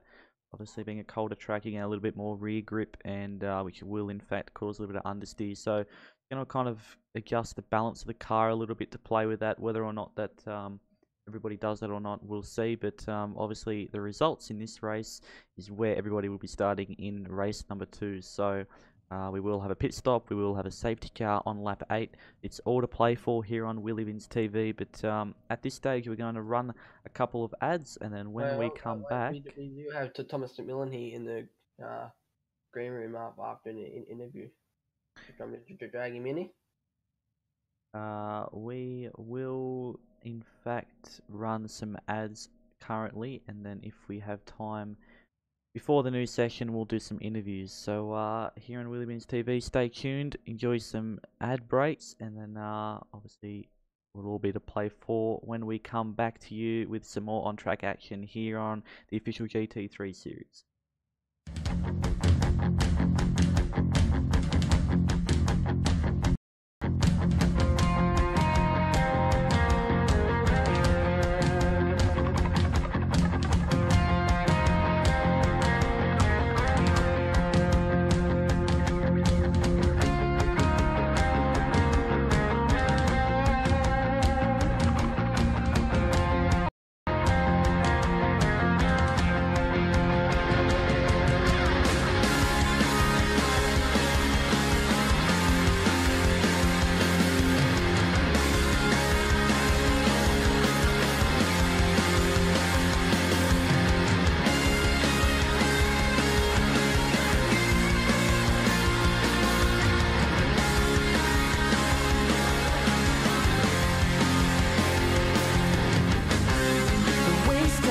Why do you pretty girls like cigarettes? Watching your last memory full of cheap regrets. I got it all figured out. I think I'm gonna let it out tonight. Singing whoa, oh, oh, oh, oh. Singing whoa, oh, oh. Step back, the opposition tries to pull you down. Proceed to let your heart be found. I got it all figured out. I think I'm gonna let it out tonight. Singing whoa, oh, oh, oh, oh. Singing whoa, oh, oh. And it's you I need. Will you run to me? Complete this hole in me that you may cry.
Welcome to West End Mazda. My name is Jamie McKnight, dealer principal, along with my business partners Terry and Adam Dodd. At West End Mazda, we're very proud of many things. We're especially excited to be Australia's oldest Mazda dealer, established in 1963. We're also #1 dealer for new vehicle sales in Australia and have been many times. And last year, in fact, we were #1 globally. We've won the prestigious Mazda Master Dealer Awards 17 times, along with multiple Dealer of the Year awards, as you can see. West End Mazda is a family-owned business, employing over 160 staff, including apprentices, sales trainees, and parts interpreters too. So if you're looking to join an amazing team, we'd love to hear from you. We're Mazda's largest parts wholesale dealer in Australia too, with our recently opened massive spare parts facility at Kings Park. We have showrooms at 2 great locations, North Parramatta and Blacktown, with the Mazda range on display and 100 quality used cars for sale at any time. And our finance teams are on hand 7 days a week to assist you with your new used purchase. We have 2 very large service workshops servicing over 100 vehicles per day at both Parramatta and Blacktown. Booking a service is easy via our website or our smartphone app. If you're in a hurry, we offer Mazda Quick Service, which means we can have you back on the road in under an hour. And you can have a complimentary coffee and use our complimentary Wi-Fi, all while you wait in comfort. West End Mazda is open 7 days per week at 590 Church Street, North Parramatta and 106 Sunny Holt Road, Blacktown. Plus, our service departments are open 6 days a week for your convenience. So come in and experience West End Mazda for yourself. Next time you're thinking about your new Mazda, I'm sure you'll be very impressed.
Hello everybody and welcome to the second event of tonight's Wheelybins official GT3 series, proudly sponsored by no other than West End Mazda. Obviously, if you are kept in touch with our first round, you will know that we are at Spa-Francorchamps tonight. We did have a race prior to this, which did set the grid for this race now. So everybody has their grid positions. We got 4 minutes left of warm up, and then that's going to fade straight into our race. We hope you all enjoy the stream tonight. For all the drivers who are watching, best of luck throughout the race. We hope you all enjoyed the other races. We certainly did, didn't we, Matty? Absolutely, mate. There was some. I mean, it was just it set the cat amongst the pigeons. It was on for young and old, and everyone had fun. So it's going to be interesting to see. Of the people who made the grid or made the race too, who comes out and prevails on top. I think Daniel Williams is on for a good run here tonight. He's just got to get by Thomas McMillan to get that elusive win. So that's where my money's lying tonight. Yeah, Daniel certainly showed a fair bit of speed there towards the that end stint of the actual race. So yeah, as you touched on, obviously, I think Daniel, if he gets the opportunity, I think he might actually see him pulling away from Thomas, or at least being that little bit quicker than Thomas. I think certainly if he can get onto the back of him and use his toe, there will be a pretty good battle up the front for those two positions. But we do have a safety car. Lap 8, the safety car will be coming out. All drivers have been advised of this, whether they choose to listen or not, and aka remember, is up to them. But obviously the boys will have to sort out their cars, their fuel strategies, whether or not they're going to take tyres or not at the 8th lap. Of course, it's not really needed. As we see here, everybody's kind of going blank on my screen, so Jamie McKnight is actually broadcasting this race. So if you would like to see the race from Jamie's point of view, head over to Jamie McKnight. Is his name on YouTube? I prefer my version. 1 second, ladies and gentlemen. My iRacing has liked to kick me out, but I'll disconnect, reconnect, and be back to you in a moment. In the meantime, we'll run a short ad.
Ladies and gentlemen, we are back, luckily just in time. Apologies for the technical issues that we're currently facing. Hopefully it has all been resolved and we are ready to go racing once again.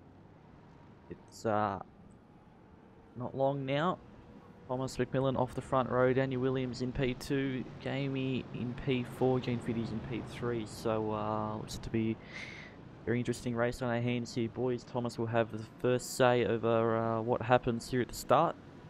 Daniel Williams' paint does look pretty stealthy. It is black, so he will be hard to see. But I think this race, he'll be going flat chat to try and keep in front of Thomas. Absolutely will be going flat chat tonight, and he's going to be pushing as hard as he can as they get underway now. It's on at the front between Thomas McMillan, Gene Fiddies, and Daniel Williams gets his nose cut off there. Looks like a fairy tale start for Thomas McMillan now. He's got a bit of an air gap back to Gene Fiddies. Obviously the toe is really important here. So Daniel Williams unfortunately has fallen behind Gene now, but looks to go up the inside of him into turn 4. Very popular overtaking manoeuvre, but Gene's very late on the brakes and he can't get it done. So Gene... We've seen that, they've got pear-shaped tonight already. Oh, someone contact. in the... Tom Free. So I think he was actually in a BMW prior, and then he's joined back in a Ferrari. So he will be just getting disqualified anyway. It's the rule we have. You cannot join in a different car that you came with. Thomas McMillan is run wide. Oh no! It's already going on here in Wheelybins TV. We got Jackson Susan Harlow. He's going to look to send it. He does send it. He can't get it done. He's going to tuck it in behind Thomas. Thomas not going to be very happy with himself now. On the back of Jamie McKnight, pressuring him. This could alter his championship. They're going to be hoping for no contact between these two, but it's very close. Jamie's not going to make it easy. Yeah. Kind of two battle packs you got to focus on here, ladies and gentlemen. Obviously, first and second, and then third and fourth having their own battles. So obviously, these two boys. I think Thomas is going to want to get this move done ASAP so that he can get on the back of Daniel Williams. But of course, very important to not get any contact at this stage of the race. I think you're just going to want to press on until a safety car comes out. So luckily for Thomas, there is going to be a safety car, lap 8. So that's all good. That'll get him right back into contention. But at the front, Daniel Williams doesn't look to have been able to make a move on Gene Fiddies down at the bus stop, even though he did have a toe. But once again, he's going to get, as we come around the final turn, and everything unfortunately has blanked out on my end again, boys. Once again, we're having technical difficulties. I'm going to have to play another ad and then join back as a driver, and hopefully this issue does not keep going.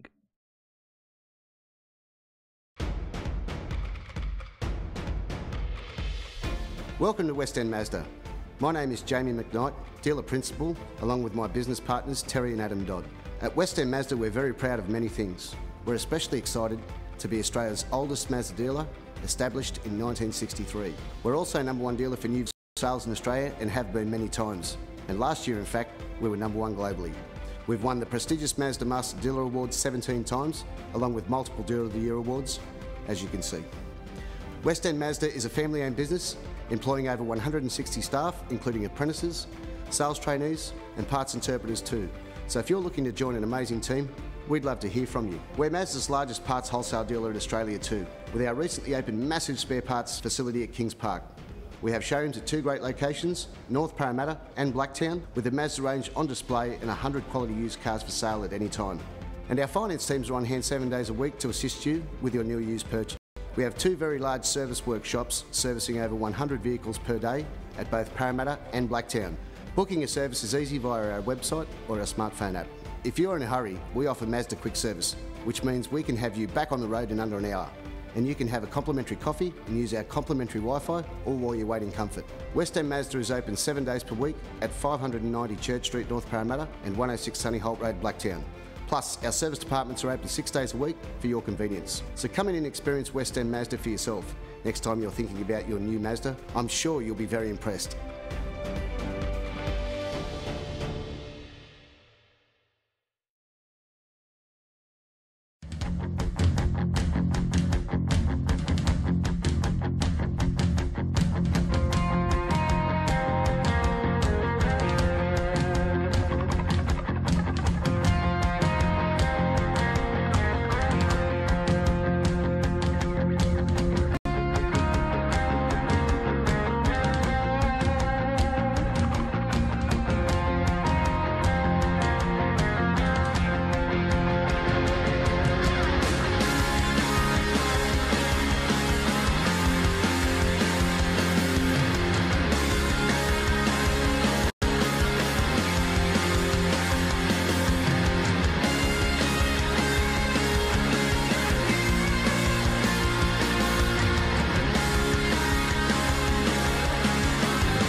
like cigarettes.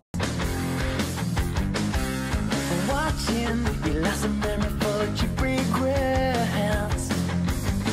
I got it all figured out. I think I'm gonna let it out tonight. Singing whoa, oh, oh, oh, oh. Singing whoa, oh, oh. Step back, the opposition tries to pull you down. Hit back, you gotta proceed to let your heart be found. I got it all figured out. I think I'm gonna let it out tonight. Singing whoa, oh, oh, oh. Singing whoa, oh, oh. And it's you I need. Will you run to me? Complete this hole in me that you may cry.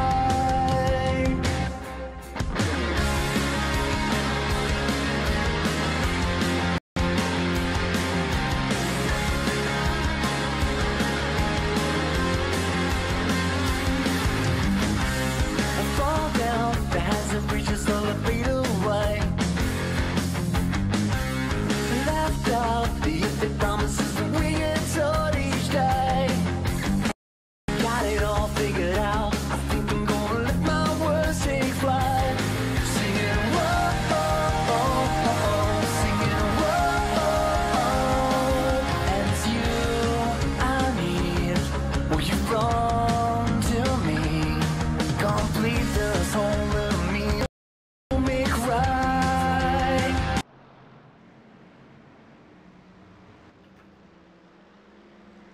Ladies and gentlemen, we are back once again. Technical difficulties have seemed to follow us on from Phillip Island, unfortunately, into this round. Hopefully it stays with us. Currently seems to be an internet issue between my router and iRacing interfering, so although the live stream will keep going, unfortunately it's been dropping out towards iRacing. So of course we did do the whole last race without an issue, and we do have problems now, but hopefully they have resolved themselves. Unfortunately there's nothing I can do without ending the live stream, and of course we don't want to do that, so we're going to try and get as much action as we possibly can. Currently, Gene Fiddies is P1, Daniel Williams P2, Jamie McKnight in P3, Jackson Susan Harlow's left, so he's no longer in P4. Shane Keith Evans is in P4 now, so right behind Jamie. Not much of a championship point deficit change between those two. Talking point of the night though, Thomas McMillan now down in P13. Seems to have had a bit of an incident while we were gone, so that's not very good for him, although there will be a safety car on lap 8, so that'll bring him right back into contention, and he'll be one to look for from that point onwards. We head towards our closest battles here. It seems like everybody's quite spread out after what has happened. Yeah, unfortunately with the technical difficulties, the way they've fallen is that we've missed a great piece of action there between Gene Fiddies, Daniel Williams and Thomas McMillan when that did happen.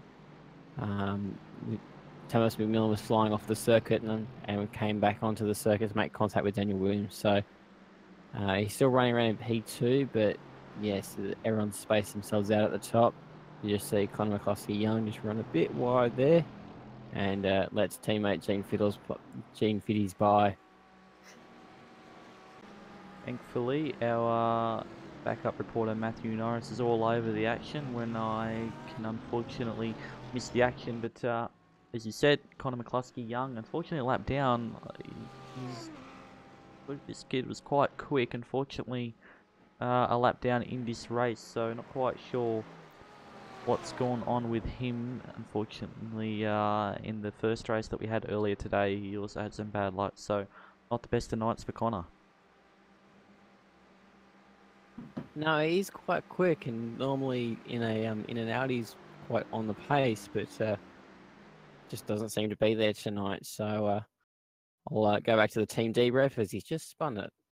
I'll go back to the team debrief and find out what went wrong there tonight. Yeah, unfortunately, boys, looks like the internet has gone once again. Technical difficulties just will not leave us alone here on Wheelybins TV. Unfortunately, most sincere apologies go out to you, the viewers. We'll keep playing ads, keep trying to sort this issue out, and get back to you as soon as we possibly can.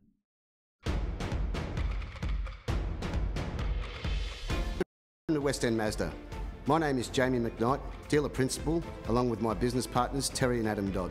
At West End Mazda, we're very proud of many things. We're especially excited to be Australia's oldest Mazda dealer, established in 1963. We're also #1 dealer for new vehicle sales in Australia and have been many times. And last year, in fact, we were #1 globally. We've won the prestigious Mazda Master Dealer Awards 17 times, along with multiple Dealer of the Year awards, as you can see. West End Mazda is a family-owned business, employing over 160 staff, including apprentices, sales trainees, and parts interpreters too. So if you're looking to join an amazing team, we'd love to hear from you. We're Mazda's largest parts wholesale dealer too, with our recently opened massive spare parts facility at Kings Park.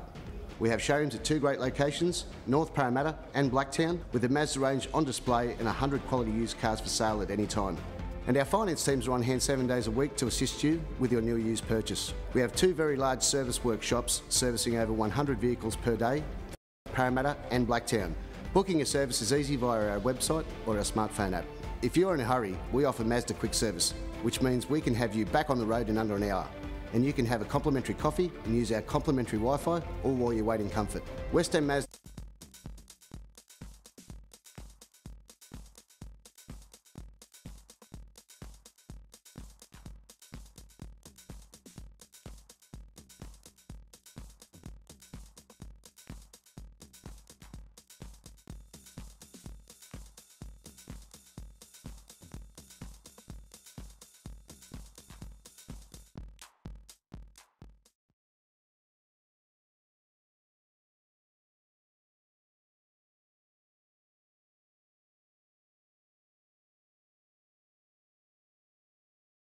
Righto guys, we are back and rolling again, hopefully on Wheelybins TV. I've stepped in and managed to take over through the magic of computers. I hope I've still got the rest of you boys there in the comms box, haven't lost you anywhere. No, mate, we're still We're still here, mate. Still here. I think I might have lost you somewhere along the line. Hang on, I'll just turn some audio on here. Testing. Yeah, that's it, we'll just do some online tests testing. while we're there. Yeah, That yeah. looks like we're all good. We just got to We're all here. We just got to sort some audio out, guys, and we'll be 2 seconds. We're rolling, but apologies. Fortunately, due to all the mechanical problems we're having here, didn't have enough time to test.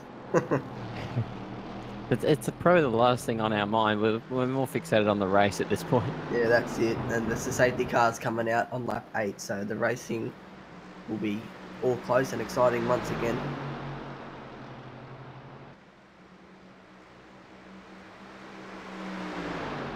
Righto, we're ready to roll. I've got you boys switched on. Welcome back to the stream, guys. Good to be back. Mate. Yes, what a another technical difficulty filled night. Of course, we did the whole first race no problem, and then the second race is I don't know. There's no penguins to blame this time, boys. That's Ronald. It's got to be that up map. Well, he's probably upset because he can't fly his blimp at night time. That's probably what that is. He can't see. The poor bugger's got no lights. Poor bugger's probably fallen asleep up there after his carton of rumbos. But anyway, let's get back to the action on the track. Gene's got the lead at the moment, guys. Gene's got the lead, followed by Daniel Williams. Is really just fallen off the back of him. So this safety car coming up on lap 8 is really going to set the cat amongst the pigeons and make sure that the battle up front is tight and competitive. It was like Jamie's just tagging on behind Daniel Williams, as he has been for the opening stint of this race. Of course, no need to take a big risk here and push on. Safety car will come out and then even everybody up. But Daniel Williams, must be said, does have a little bit of damage on the front right-hand side of his car, so maybe something to look out for a little bit later. Another one who's flown under the radar here, another teammate of mine, JT Richards. He did rather okay in the first race to make it in, qualified 14th for this one. But he's just not on the back of Shane Evans, he's just run wide. Commentator's curse, does it again. Eugene Blurton up the back wing of JT Richards there, so that'd be a good battle to watch after this safety car. I think this safety car is definitely going to be wanted and needed by the drivers on track. Of course, everybody is a little bit more spread out than they were in the previous session, but nevertheless, it's a 20-lap race, and we're going to have a 12-lap sprint, probably an 11-lap sprint after the safety car goes green once again. So everybody will come into the pits, get their damage repaired, get some fuel in the car, probably not take tyres if I'm honest, definitely the front guys. I don't think they'll want to sacrifice their track position, so when the safety car gets back underway, we'll have a grandstand finish till the end to wrap up tonight's racing. Tell you what, I'm not far off my prediction, guys. Apart from Gene being out in front, we've got Daniel Williams in second, Jamie McKnight in third, and Shane Evans in fourth. Mix them around a little bit, and Jamie first, Daniel second, Shane third. Ooh, we're close. Well, I think from a championship standpoint, Dan, I think you've pretty much nailed the prediction. We take out Gene, who isn't battling for a championship. Because I tipped him, so let's not take him out. It's getting close though. I mean, it's unfortunate that Wade hasn't been able to make it here tonight, being that he's a championship leader for round 2 so far. Shame not to see him out on track getting some points. Looks like Jamie's that green and purple livery. Yeah, looks like Jamie's gone up the inside of Daniel Williams there at turn 4 as we come up to the tight and technical twisty bit of this long track.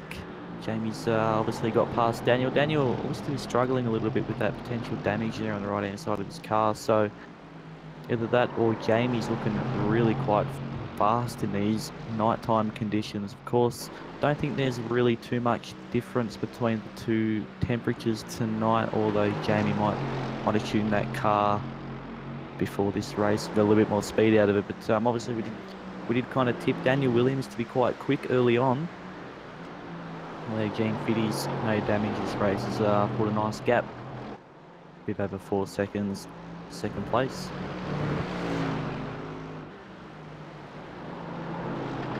Draw your attention back in the pack to 6th position, Eugene, the Pink Panther, doing quite well here tonight. He hasn't had great luck in these GT3 series. He's been able to qualify well and put the car up the front of the grid, but haven't had much race luck. But tonight, I'm not going to put the curse on him right now, but doing very well. Safety car boards and flags. Safety car scramble. Funnily enough, pick up Gene Fields at turn or pit lane exit after Royal Rouge. Bit of an interesting note I wanted to touch on, boys. I'm still in the session and watching, of course. It must just be when you go and just throws the spinner in the works. Well, it's all good now. We got Dan here, Wheeler TV alive. That's all that matters. We managed to walk in the door and pick up the pieces. You pick up the pizza as well. I had pizza on my mind when Dan was talking. I actually had a good night out at the local speedway. Actually, it's some red mud, dirt thrown everywhere, and it's quite entertaining. But I was watching you boys online the whole time as well. That's good. Are we getting down and dirty on the speedway tomorrow myself? So all excited. Yeah, the go-karts actually are putting a really good fight tonight on the dirt track. It's one of the most competitive fields. I think they've got about 12 karts out there racing, and it's actually the juniors, the kids, you know, the ones that are between the ages of 6 and 13, I think it is. Wow, some awesome racing. Yeah, it's 13. It is, isn't it? I reckon might be a position available for you there, Dan, to get amongst it and have a go. Hey, I've been there and done the dirt kart thing. It's great fun. It's good cheap fun too. I've been there and done the stock car racing too, but that's expensive fun. Yeah, mate. Anything in motorsport's obviously expensive fun. I can assure you. But good thing about dirt, it's always left, turn left, turn left, turn left. Funny. What's that saying, Harley? Turn left to turn right to go left. Yeah, that's it. Yep. Yeah, I'm glad we're on the same page there mentally, mate. Back to the action on track here on Wheelybins TV. The safety car is out, bunching up the field. Obviously, this time by the pit lane is closed. I believe that's a rule implemented iRacing in NASCAR. Yep. It's a NASCAR rule that iRacing implements across all categories because they don't understand that there are multiple categories. Yeah, so a little bit different here on iRacing, but nevertheless, obviously this lap I believe everybody will pull into the pits and get some fuel. Although actually that might depends on what the fuel drop is tonight. I believe you will have to take fuel. Not sure if we can confirm that or not, boys. I think I'll have a look right now. Thomas McMillan, he's in the pits at the moment, so he's going to get an end of line. So, I don't know what's going on there. Maybe he's just thinking that after his mistake, he's so far back that he's just gonna take the end of line penalty. Just something to note there when we're talking about iRacing and maybe not taking as much focus to Australian racing as possible. There is a bit of a movement starting with the Australian iRacers for Positive Change Facebook page. If you're an iRacer out there, trying to get a bit of a movement together to get some more Australian content and a rescan of the supercars at the moment and some new Australian tracks. So if you're an iRacer and interested, go and see, check out the Facebook page, Australian iRacing Races for Positive Change, and it'll be great. You took the words right out of my mouth. I was just about to promote it. So remember the hashtag. It's hashtag Feel the Thunder and hashtag Bring My Racing Down Under. Yeah, it's definitely a movement that's got underway in the very recent times. I know there's a couple of professional supercar drivers who are also getting behind it. So looks like we'll have something to go to iRacing with, and definitely need your help to jump on board and help the cause out. So yes, I think Dan quite summed it up very well, all in one sentence. Talking about racing things that are related, don't forget to check out the Flat Chat podcast with Norrie. Yes, check that out. We've got cars, the car running in first, Gene Fiddle's running a Flat Chat banner. Can't even speak tonight. I saved that for the podcast. I speak there. And Daniel Williams running a Flat Chat car as well. So massive shout out to all the Flat Chat sponsored cars. Also, JC Richards, one of the hosts of the Flat Chat podcast, is running fifth in this race. So got a few Flat Chat cars flat chatting out there. Give us a bit of an overview, mate, of what your podcast is all about and what you boys kind of get behind and talk about. So mainly it's kind of an iRacing podcast. We mainly cover off the Scope series and talk a bit about that and sort of unearth the drivers behind the series, because sometimes these broadcasts you just see a car going around the track, you don't actually see the whole story, and so we try and unearth the driver behind the series and a bit of overview how we see it going. So that's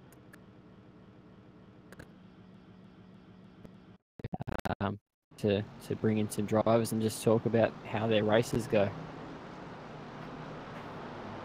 Nah, it all sounds good. Obviously, you boys cover the behind the scenes. Obviously, a lot goes into this, into sim racing. Maybe people who are kind of new to it or don't really get to see. I mean, you know, it's quite easy to, as you say, watch a broadcast, see the guys up in front, think, oh yeah, okay, you know, they must be pretty good. But the amount of time that actually goes in behind this whole operation to make it all happen from a driver's standpoint, and then, you know, to be competitive as well. I mean, there's two sides to iRacing. You can very much compete in a lot of things, but it's very hard to be competitive in everything. So, yeah, very cool to hear that you boys unearth that.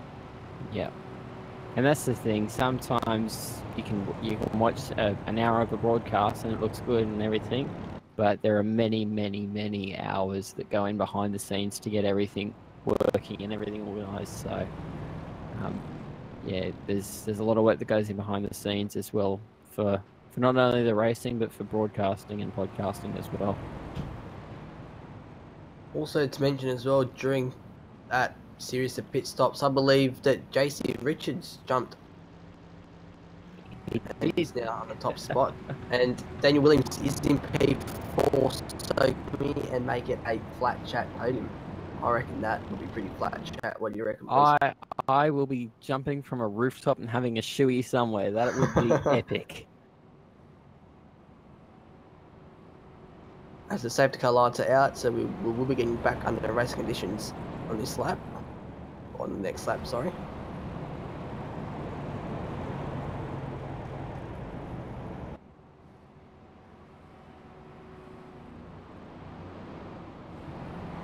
So checking out the top 10 as we About to get underway for the second part of this 20-lap race. Casey, there's in front. I don't think that's correct at all. That's right. That's correct. You jumped Gene in the pits.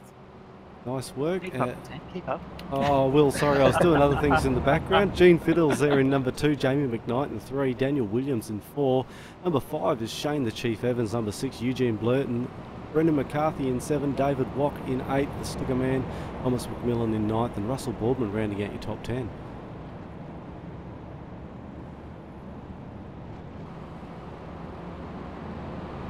It's all very much on here, boys. Grandstand finish. There's going to be about 11 laps of green race running.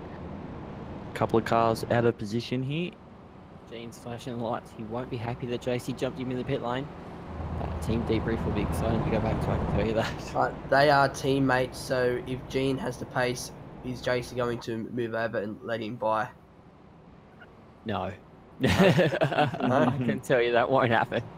Well, I did have a little bit of a check before, boys. I think you get about 12 or 13 laps out of a fuel run here, so be fairly interesting to see how this plays out, especially for JC's. Yeah, because JC was in 5th coming in the pit, so to make up 5 spots, he's had to obviously sacrifice some sort of fuel. It would have been fuel. It wouldn't have taken tyres at all for that stop. So that we'll see the safety car go in the pit lane, and Jay still set us off. Gene's really aggressive on the restart. Is Jamie going to capitalise on this as well? Yes, Jason just backs off and tucks him behind Jamie. Smart choice there. That hasn't worked at all for JC. Oh, there's a car around McMillan. Oh, he's in the fence. Bang, David Wack. Oh, he's also taken as a car on its roof. Holy snapping rings. The Craig Lowndes Mercedes on Scott its lid. McKee. Yep. Number 1 car, unfortunately out of this race. Daniel Williams right on the back of JC Richards here. He's going to want to be getting past ASAP, not letting the boys in front run away. Does he have a look? He does. has a Oh, he does. Are they going to make contact? No, JC realised at last minute just gives him enough room. Oh, they touch. Close. Oh, JC's pushing him wide. Oh, Daniel's gone. Oh, no. Daniel Williams, Eugene's hit him. Oh, no. Oh, he's on the track. He's in another car. Oh, no. The race has gone off. It has. The safety car will breed. McMillan's gone, Williams gone, Eugene's gone, they're gone. That is just thrown up Daniel Williams championship points.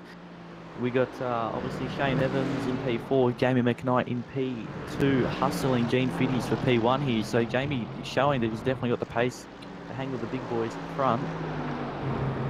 We've seen this last race that Jamie McKnight definitely had the pace here to match it with Gene, but Thomas was far out in front. But now with Thomas out of the question there, Jamie's definitely got a little bit of position 1 in this race. There's 2 battles we have to watch here, the battle for the top spot and the battle for P3 between JC and the Chief. Yeah, JC won't like how that would have worked out. He definitely wouldn't have intended to take Daniel out there. It would have been a net code, if anything, for that incident. But he's definitely going to have to try and make amends for that one by getting the result. Eugene, thankfully, still in P6, but a heavy amount of front end damage there with the missing bonnet, so that's going to affect his straight line. Yeah, I think Shane might actually end up getting JC here, saying that he will have to pit. So I'll put Shane up in P3, and then obviously Jamie, who's in championship contention with Shane's in P2. So all night it seems like those boys just have not been able to get away from each other. Shane going to have a look at JC here. JC's covering very well, sticking to the inside line. He's just backed off and let Shane by, so very gentlemanly there for JC. There we go, boys, as predicted. Dean P1, Jamie P2, Shane P3. Championship very much alive here.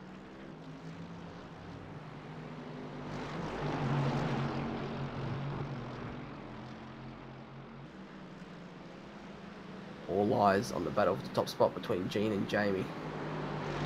definitely want to keep your eyes back on to Shane Evans. He will be wanting a piece of this. He wants this battle with Jamie to go right down to the final race. Now Gene and Jamie are going to be slowing each other up a little bit, so Shane's definitely got a chance here to catch up with these guys. Absolutely Well, right. If these two even make any sort of contact or run wide, I mean, Shane can potentially be there to capitalise on this. So it'd be interesting to see how Jamie plays this one out. I dare say he'll be pushing as hard as he possibly can here to stay with Gene. But I don't think Gene's going to make it easy on him.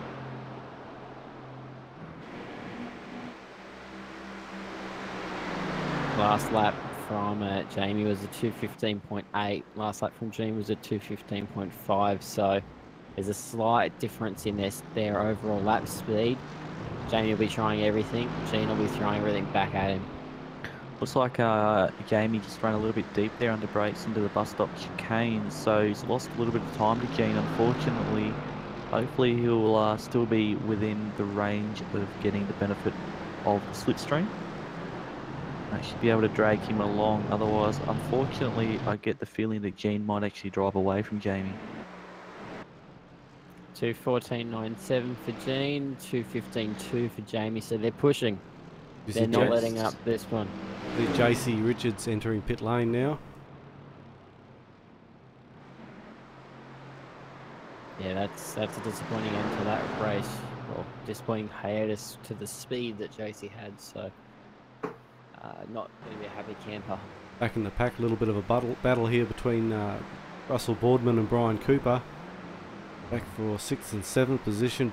Russell Boardman's been a little bit of a stellar performer in this GT3 series. Gained some good positions last race and finished in the top 10, and looking like he's going to do the same again tonight. Yeah, he's running well inside the top 10 there, Dean. He's actually running P6 at the moment. Russell's definitely a regular. He likes to run his Kenworth truck skin on his V8 supercar, which we normally run in weekly sessions. So, good to see him battling for a really what is a top 6 position here in the GT3 series. The last little lap time, Shane hasn't really made any sort of ground on Jamie McKnight the last time round. Wanting to pick up that pace a little bit. Well, he was in fact 1.1 seconds slower. Sorry to cut you off there, Dan. Yeah, but as you were touching on, he's going to want to be pushing a lot harder than that to be able to keep up. Just get the feeling that Jamie's in fact gotten a lot quicker. It hasn't really been that Shane's got slower. I think Jamie now running with Gene. I mean, this is the pace that he was lacking in that first race. I know Shane's a racer and all that, but you're talking 5 seconds to Jamie McKnight. He's got 6 seconds back to Eugene, and 3rd place is satisfactory points here in the championship, so it's a good haul. Not to mention he's actually overall the champion out of the 2 rounds, so a good 3rd bag of points is not a bad result. Looks like Jamie's actually got a little bit closer here to Gene as they cross the line. It was in fact a 5/10 gain there. So Jamie with a 14.7, Gene with a 15.2. So Jamie's now going to be right in the tow. See what happens down here into turn 4. Jamie looks.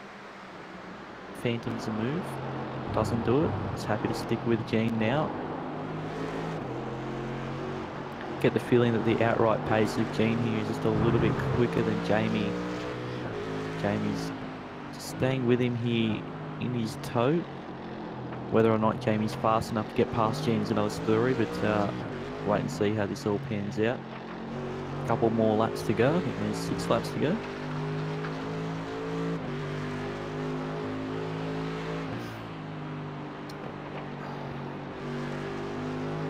Once again, Jamie will be sitting behind Gene. I think he knows he's quicker. He'll be sitting there behind Gene with the Jaws theme song playing in his head, getting closer and closer. Just to touch on the strengths and weaknesses of their cars here, it looks like Gene's a little bit quicker through the tight and twisty sector 2. Maybe a bit more mechanical grip than Jamie, a little bit more aero possibly.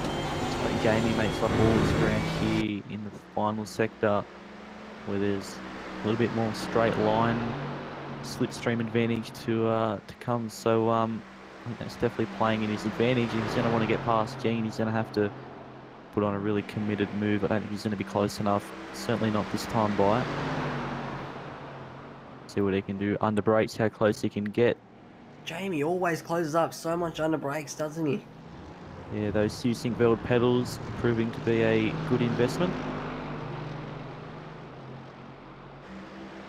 He's got the headlights flashing. He's keen to get this move done. He's just got to make sure he finds a place where, unlike in race 1, it's a clean path and nobody gets hurt. Yeah, I think Jamie has been hurt once before from the sim, being a direct drive system. I think if you could blindfold Jamie and say press a button on the steering wheel to flash your headlights, I think he'll definitely know exactly what one to press. He's all over it. Yep, as you see him doing it now. On cue there, that one, I think he might be blindfolded by the race stars. PRA car in front of him, he's just wanting to get by. And Gene is not making that Mercedes tiny, he's making it the hugest Mercedes on track right now. This is where Gene needs to push flat chat and try and stay in front of Jamie. Yeah, well, that's serious. I just want to take note here of the gap that Jamie has to Gene now, and then once we come through these corners and then round out the second sector, what the gap is like then. Obviously, Jamie's again all over the headlights, every opportunity he possibly has. I think for Christmas I'm going to get him a cable tie and some duct tape so that button gets taped down permanently.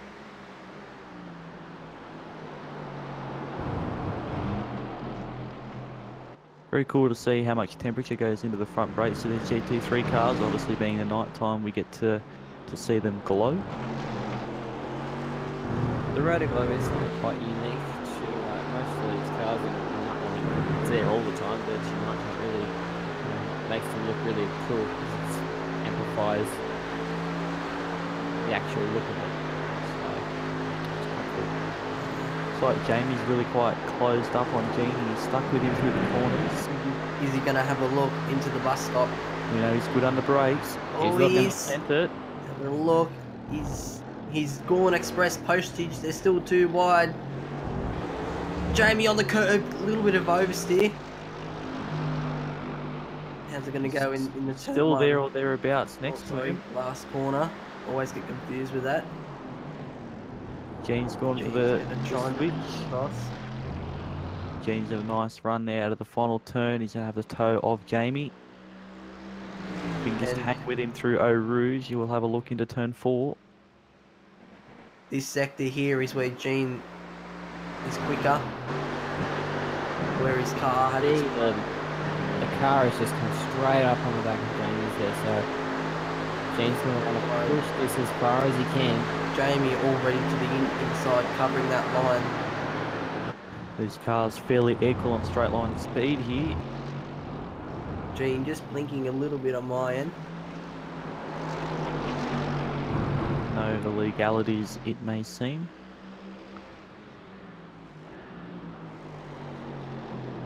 If these boys can battle for long enough and hard enough, it could bring the Chief back into it. Already that last time before he was 8 seconds out, and just these two battling for that lap around, he's managed to claw back a second, but has slipped back out to 9 seconds again as I speak. So Commentator's curse once again. It's something like that. We'll just see how the Chief goes.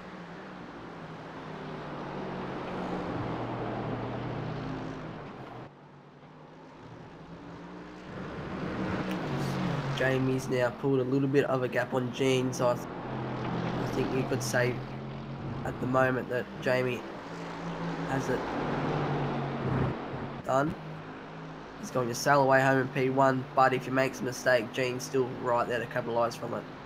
Good to see Ronald in the blimps actually woken up for this action. We're getting some live camera views from him once again. So not too much to see here at night time when you're at Spa. It's pretty dark. All you see is headlights. Yeah, there's headlights and headlights and headlights. Maybe he has a little bit of a hangover, and unfortunately he's out of nuggets. So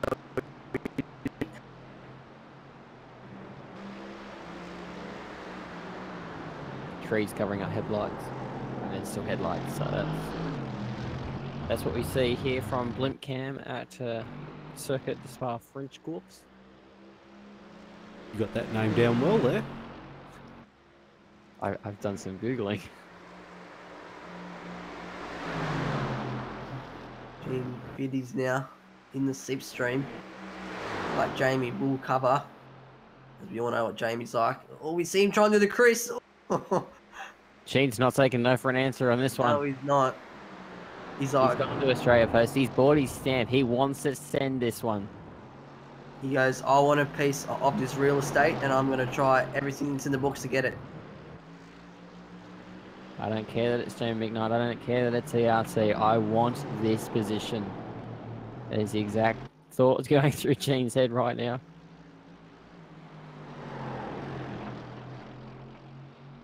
And then on the other end of the spectrum, from Jamie, he's going to want to be getting as far away from Shane Evans position-wise when it comes down to this championship. So, I mean, this win now to Jamie will obviously extend his championship as much as it possibly can. So, starting from 4th, finishing 1st, it doesn't really get much better than that. Of course, Chief finishing 3rd. So, Jamie really can't afford to finish 2nd here if he wants to be in a very good championship battle come the final round next Saturday. He dropped the wheel off in the sand just there. Jamie maybe just pushing now a little bit too hard. I don't think he feels comfortable with Gene sitting in his mirrors.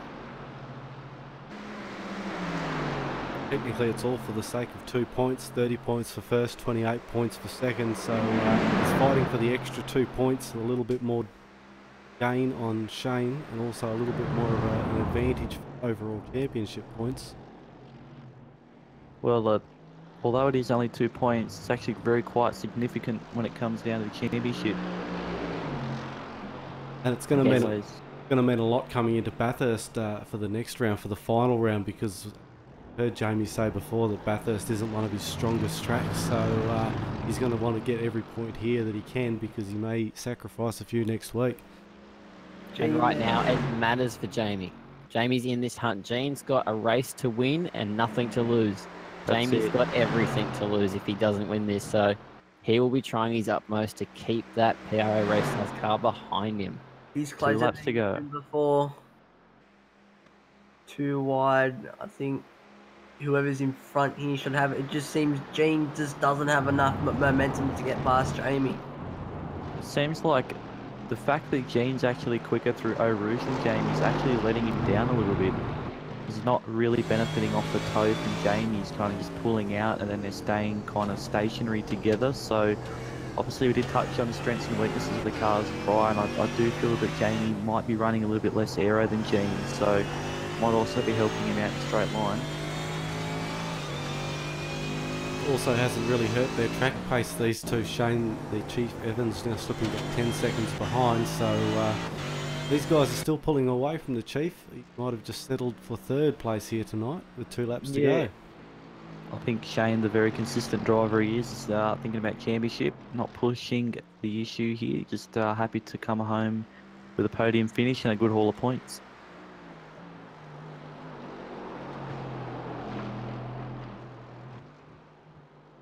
Correct me if I'm wrong here, Dan. If Jamie does win this race, where does that leave him in the championship? I dare say it'll be pretty close to P1. We're asking all the top questions that I haven't got organised for, mate, but it'll all be revealed when I do the points later on after this race. Gene Fiddies, though, it's still close. He's going to have a look. I don't think he has enough momentum to have a look. Jamie's very good under brakes. It's definitely a strong point of view. So if Gene's going to do it, I think he's going to have to do it now, coming either into the final turn or out of Eau Rouge. I think this little bit of an air gap's probably going to prove quite good to him. He's going to want to keep that momentum he has up through Eau Rouge, and then maybe benefit a little bit of the toe at the top of Eau Rouge, and I think that will then give him enough pace to get past the turn 4. having to cover so much coming through some of those corners from Gene, it's actually costing Jamie a bit of lap speed, I suppose, so he's not being able to pull away like he wants to because he's having to cover his lines. Here comes Gene in the slipstream. Jamie to the inside. Where's Gene going to go? Wing. Every time he goes to the outside, he costs himself that corner. Yeah, but you can't get past Jamie though. He's very defensive. Gene runs a little bit wide there. It's going to compromise his run into the bold section down the hill. As we did, we always reiterate with Jamie, he's very good with his defensive driving, so he's not going to be easy to get past here, not with 2 laps to go. Jamie's going to have to pull a fakie, or he's going to have to send it big time somewhere. Closer coming through on this part of the lap, so he needs to just keep that momentum up through the high speed onto the final straight just before the bus stop to really have a good lunge.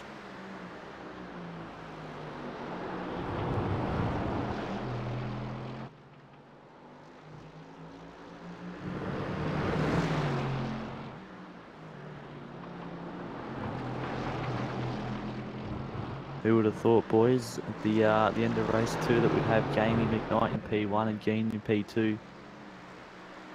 No, mostly taken out Thomas McMillan, that huge incident. At the end of the day, to win championships, you have to be consistent, and Jamie McKnight, very consistent throughout the whole championship and all the rounds that we've been to. So, obviously, he had a very commendable comeback drive in the first race. Got him up into P4 for this race, and then he's capitalised on that and got into P1 at the moment. Just one more lap to go. Gene Fittis must be getting frustrated. He just can't do it. The only sector that he's strongest at, he can't make a move. Because the only way he can make a move is the dive bomb. Oh, he's sideways. It's going to hurt his run. But he's further back, so that might help him get more speed than the toe. That's what you'd be hoping. Oh, is his rem wide? Is he going to get a slow down? He's got to slow down. Oh, no. I think that's put into any charge that Gene had at getting this win. Yeah, it's unfortunate. He was pushing really hard there, trying to get some more speed for this straight, but just got that slowdown, which is a notorious thing for this track over those corners.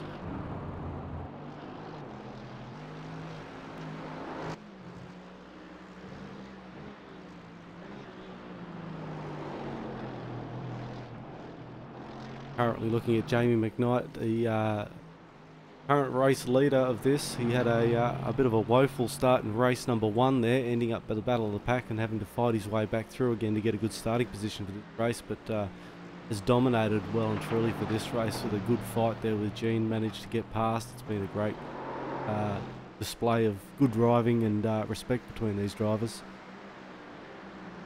Yeah, it's definitely put the driving quality of both of these drivers on the show tonight, that they've both been able to fight very close and very fair. No driver hit each other. They were all within their own limits, and yeah, they ran at the front quite competitive times and quite close.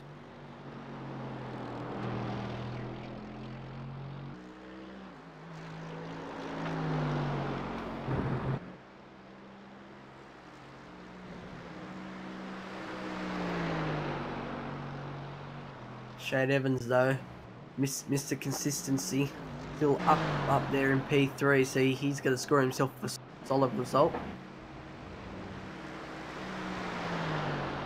You see him just flashing his lights.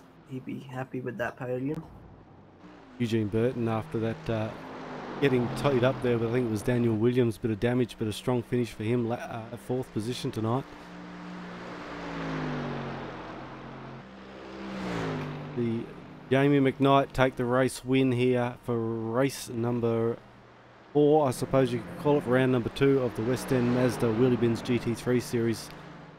You'll be very happy with that result. It's the 2 points he needs to keep this championship alive with Shane. He wants to be out in front and winning it. Gene, very good result for him. Great battle there with Jamie McKnight. At the end there, that slowdown just cost him the race, unfortunately, but he's been strong all night, so congratulations to him on second place. Shane the Chief Evans, well done to him. Third place, great for him in the championship. Some good haul of points also, so keep the battle alive and well when we take it to Bathurst next week for the final round.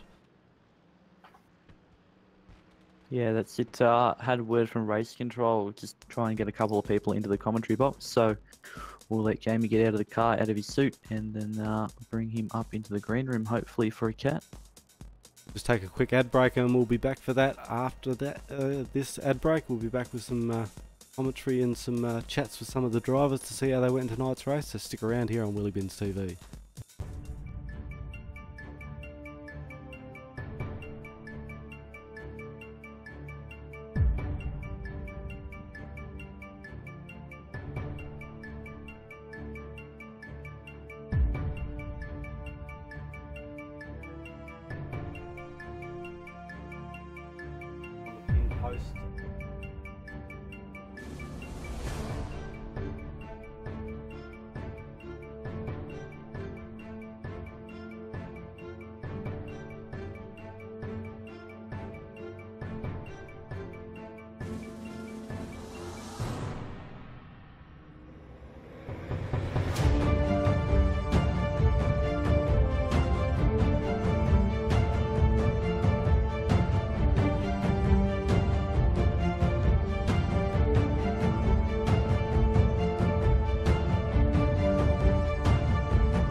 Welcome back here to Wheelybins TV.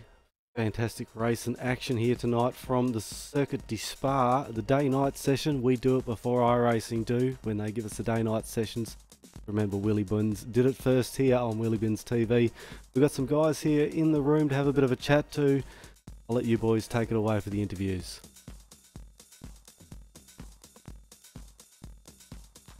Yeah, mate, we got Shane the Chief Evans here. Obviously, he very respected amongst the Wheelybins community. Chief, mate, you can't be really too annoyed with the result tonight. Obviously, good haul of championship points, mate. Very well in it to win it come next weekend at Bathurst. So tell us, do you think you got it? Yeah, mate. Good race. I sort of just made my way through the first one. There was a few people doing the old off-track thing there, and I just kind of made my way through and got a good finish in the first one. And then the second one, yeah, it was a bit of bump and grind going through the first couple of laps. A few incidents, but all in all, good race by Jamie and Gene and everyone else who had a run. Thanks to West End Mazda, and thanks to you boys for putting on the broadcast. Yeah, no worries, Chief. It's looked like it was a bit of a coming together with you and Richard Skender in that first race. Of course, we know that you always try and keep the contact down to a minimum. You know, you're Mr. Consistent there, so not really what you wanted to see, mate. But nevertheless, you done well to stay out of as much trouble as you possibly could and get a good result in the end. Yeah, mate, my apologies to Richard. I I knew we were side by side, and I didn't want to go side by side through there, and I backed out of it, and I just misjudged how close we were together, and unfortunately he ended up sailing off. That wouldn't have been a pretty accident. Nah, mate, not at all. But that is racing, and we know that you're very much all for no contact. So, of course, racing incident here. But thank you very much for coming and having a chat to us. Best of luck in the next round of Wheelybins, which will be the finale at Bathurst. So, track, you've done 1 or 2 laps around, I take it. Yeah, mate, just a couple. Rightio, guys. Thanks for the chat. Catch us next week. All right, thank you very much, Chief. We'll bring in Jamie McKnight. You start at Harley, and Yep, I've got anything to do the second. Casual, man. I thought it'd be really intense. Jamie McKnight, mate, Mr. West End Mazda, a very commendable drive tonight, mate. I mean, I can't express how impressed I am with your comeback, both in race 1 and then to capitalise on it in race 2. And get the job done on Gene, who was ultimately very quick and had a lot of pace. I mean, you definitely turned up tonight, and I think you really grabbed the championship kind of battle by the neck. And I think you'll probably be P1 after tonight, mate. Very well done. Look, Harley, my first objective in my modern life since I've joined iRacing was to impress you. So if I've done that, that's another one I can tick off. Because you're a hard man to impress. I know that you're a bit like me. You'll say it when you see it, but if it doesn't impress you, you'll also say that didn't impress me. But I must say, that's it. Getting that little spin in the first race actually lit my fire. Like, it pissed me off. So because I did it all on my own. That was a stupid thing, and I don't normally make those mistakes, as you know. And I really hooked into it in the second half of the first race, and I sort of found what the car could do, because I was pissed off. I pushed it, and I didn't really care if I crashed. And then I sort of realised, I can push the car a fair bit more here and there. So I was quite confident for race 2. But I've got to say, Gene, he had some blistering pace in the early stages, and I got caught up in an awesome battle with Daniel Williams, and he's never easy to get past. But I had Jordan McDonald, who I must say a big thanks to. It's the first time I've ever actually had a proper spotter all race, other than I had Danny a couple of times in Scops. But in a GT racing, he was really good, giving me the lap times and that, and told me what I needed to hit to catch Gene. And then told me what the strategy would be once we pitted to get out right with Gene and stick with him. And that's exactly what we did. So it was probably one of my best races ever, especially in the GT3. I was bloody wrapped. So big thanks to you boys for doing the commentary. And obviously to my new team, Evolution Racing Team. It was an awesome victory. Yeah, mate. Obviously, spotters very, very, very good to have. I mean, we knew that you definitely would be determined, and obviously you got Gene there. Then you had to kind of do the opposite. Instead of chasing, you then had to defend. So it was good to kind of see you handle the best of both worlds, and I think that's really what kind of impressed me the most. Obviously, you got to do these things, and this is what wins championships. And you've done everything that you needed to do tonight to get yourself in the best position for the final round next weekend. Yeah, mate. Yeah, no, look, and I appreciate the kind words too. And you're right. I was talking to Jordan, who was spotting for me, and he said, mate, once you get past Gene, we just got to time it right through El Rouge and we'll get past him, because I was better on the brakes, I think, into that turn after El Rouge. And I said to Jordan, I said, I'm quick because of him in his draft. I knew that Gene had the pace and he'd stick right with me once I got past him, so my brain was ready to switch to the fence mode. I just couldn't afford to make one mistake, or he was going to be there. I actually felt a bit sorry for him when he got that slowdown on the last lap behind me, because he deserved to go right down to the line with me on that one. I was looking forward to it. So big congratulations to him, mate, too. He drove brilliantly. Yeah, it's definitely the incident, I would say, that cost us a really close battle to the end there for both of you. Yeah, I was sorry we didn't get it too, mate. It would have been good. I just want to say very big congratulations there on the win, Jamie. Obviously, I could see by your body language, and you've already said that you were angry after the spin. What was going through your head? Did you think, oh no, I've lost this, or did you think, no, I can come and get it back? Yeah, no, I knew I could get it back. I knew I had the pace, but I just had to concentrate, and I was just, when you're not sort of half in the race at the start, you're sort of looking around, and I've got this new bloody processor, so I've got all my graphics turned right up for the first time ever. Like, I could work the 1080 Ti right to the bone. I was looking at like all the shadows and everything, and I was like, this is mad, and I was just fucking concentrating, Obviously, we have Bathurst next week, and I know that it's not one of your strongest tracks. Although I did have a win there last night over you. Yeah, you're not wrong. So, What's your thoughts coming into Bathurst? Do you expect him to be quick or? Yeah, I've improved a little bit there lately, actually, especially in the GT cars. I think I like the left-hand drive going through the cutting in it. You know, I can actually line it up better through the dipper. Yeah. I'm a lot quicker in the GT car. I don't think the deficit to me in the GTs is as big as it is in the V8s, you know, at Bathurst. I think as long as I can qualify in the top 10, I'm a chance to win it. But I'll have to have a few things go my way like happened tonight, but always does at Bathurst, man. I don't think you ever really ask Harley. I don't think it's that great being at the front sometimes. Everybody's trying to get you. Yeah, that's it, Jamie. Look, we're going to unfortunately kick you out of the commentary box, mate. But nevertheless, nevertheless, we've got Gene to interview. You know, no worries. Thanks, best Dan. congratulations, best of luck for next weekend, mate. All right, we'll bring in Gene Fiddies. Gene, nice to have you in the commentary box, mate. Very big congratulations on the win tonight. I know your teammate Matty Norris was very happy.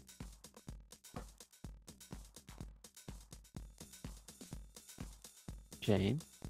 Sorry about that. Muted. Yeah, thanks a lot, Harley. Yeah, good first time in a Wheelybins race. Really enjoyed myself. A few of us signed up tonight from PRA. I think the other guys all had a bit of issues here and there along the way, but no, I had a great battle at the end there with McKnight. It was really pretty intense. It was great.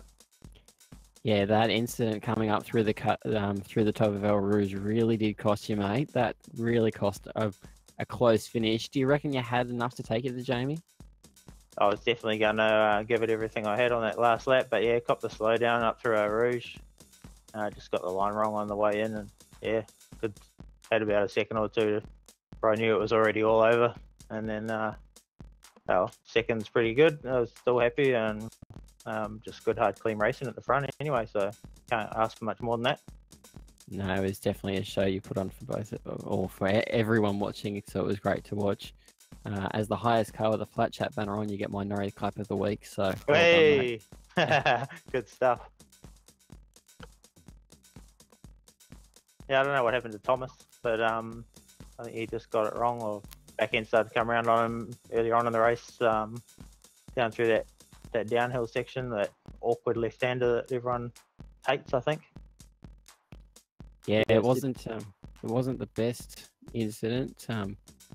As he came through, and I think he cleaned up Daniel Williams' door on that one. So. Yeah, right.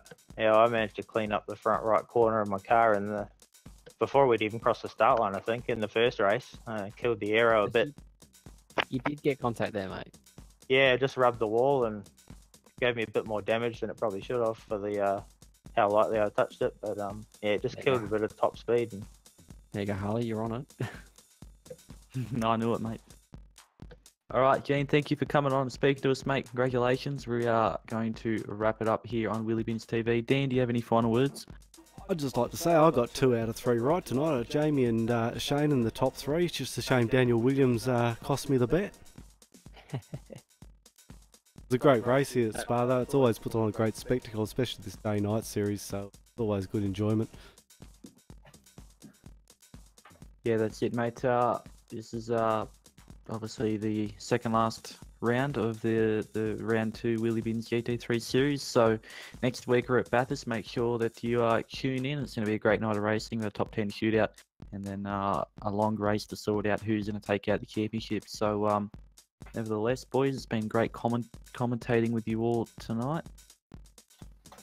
It's been a good night, everyone. It's thanks for all of your attentiveness. Yeah, no worries. We got around the technical difficulties, but we hope to see you all again next week. It's been a good night of racing. This is Wheelybins TV, and we are out of here. Night, guys. Thanks for watching.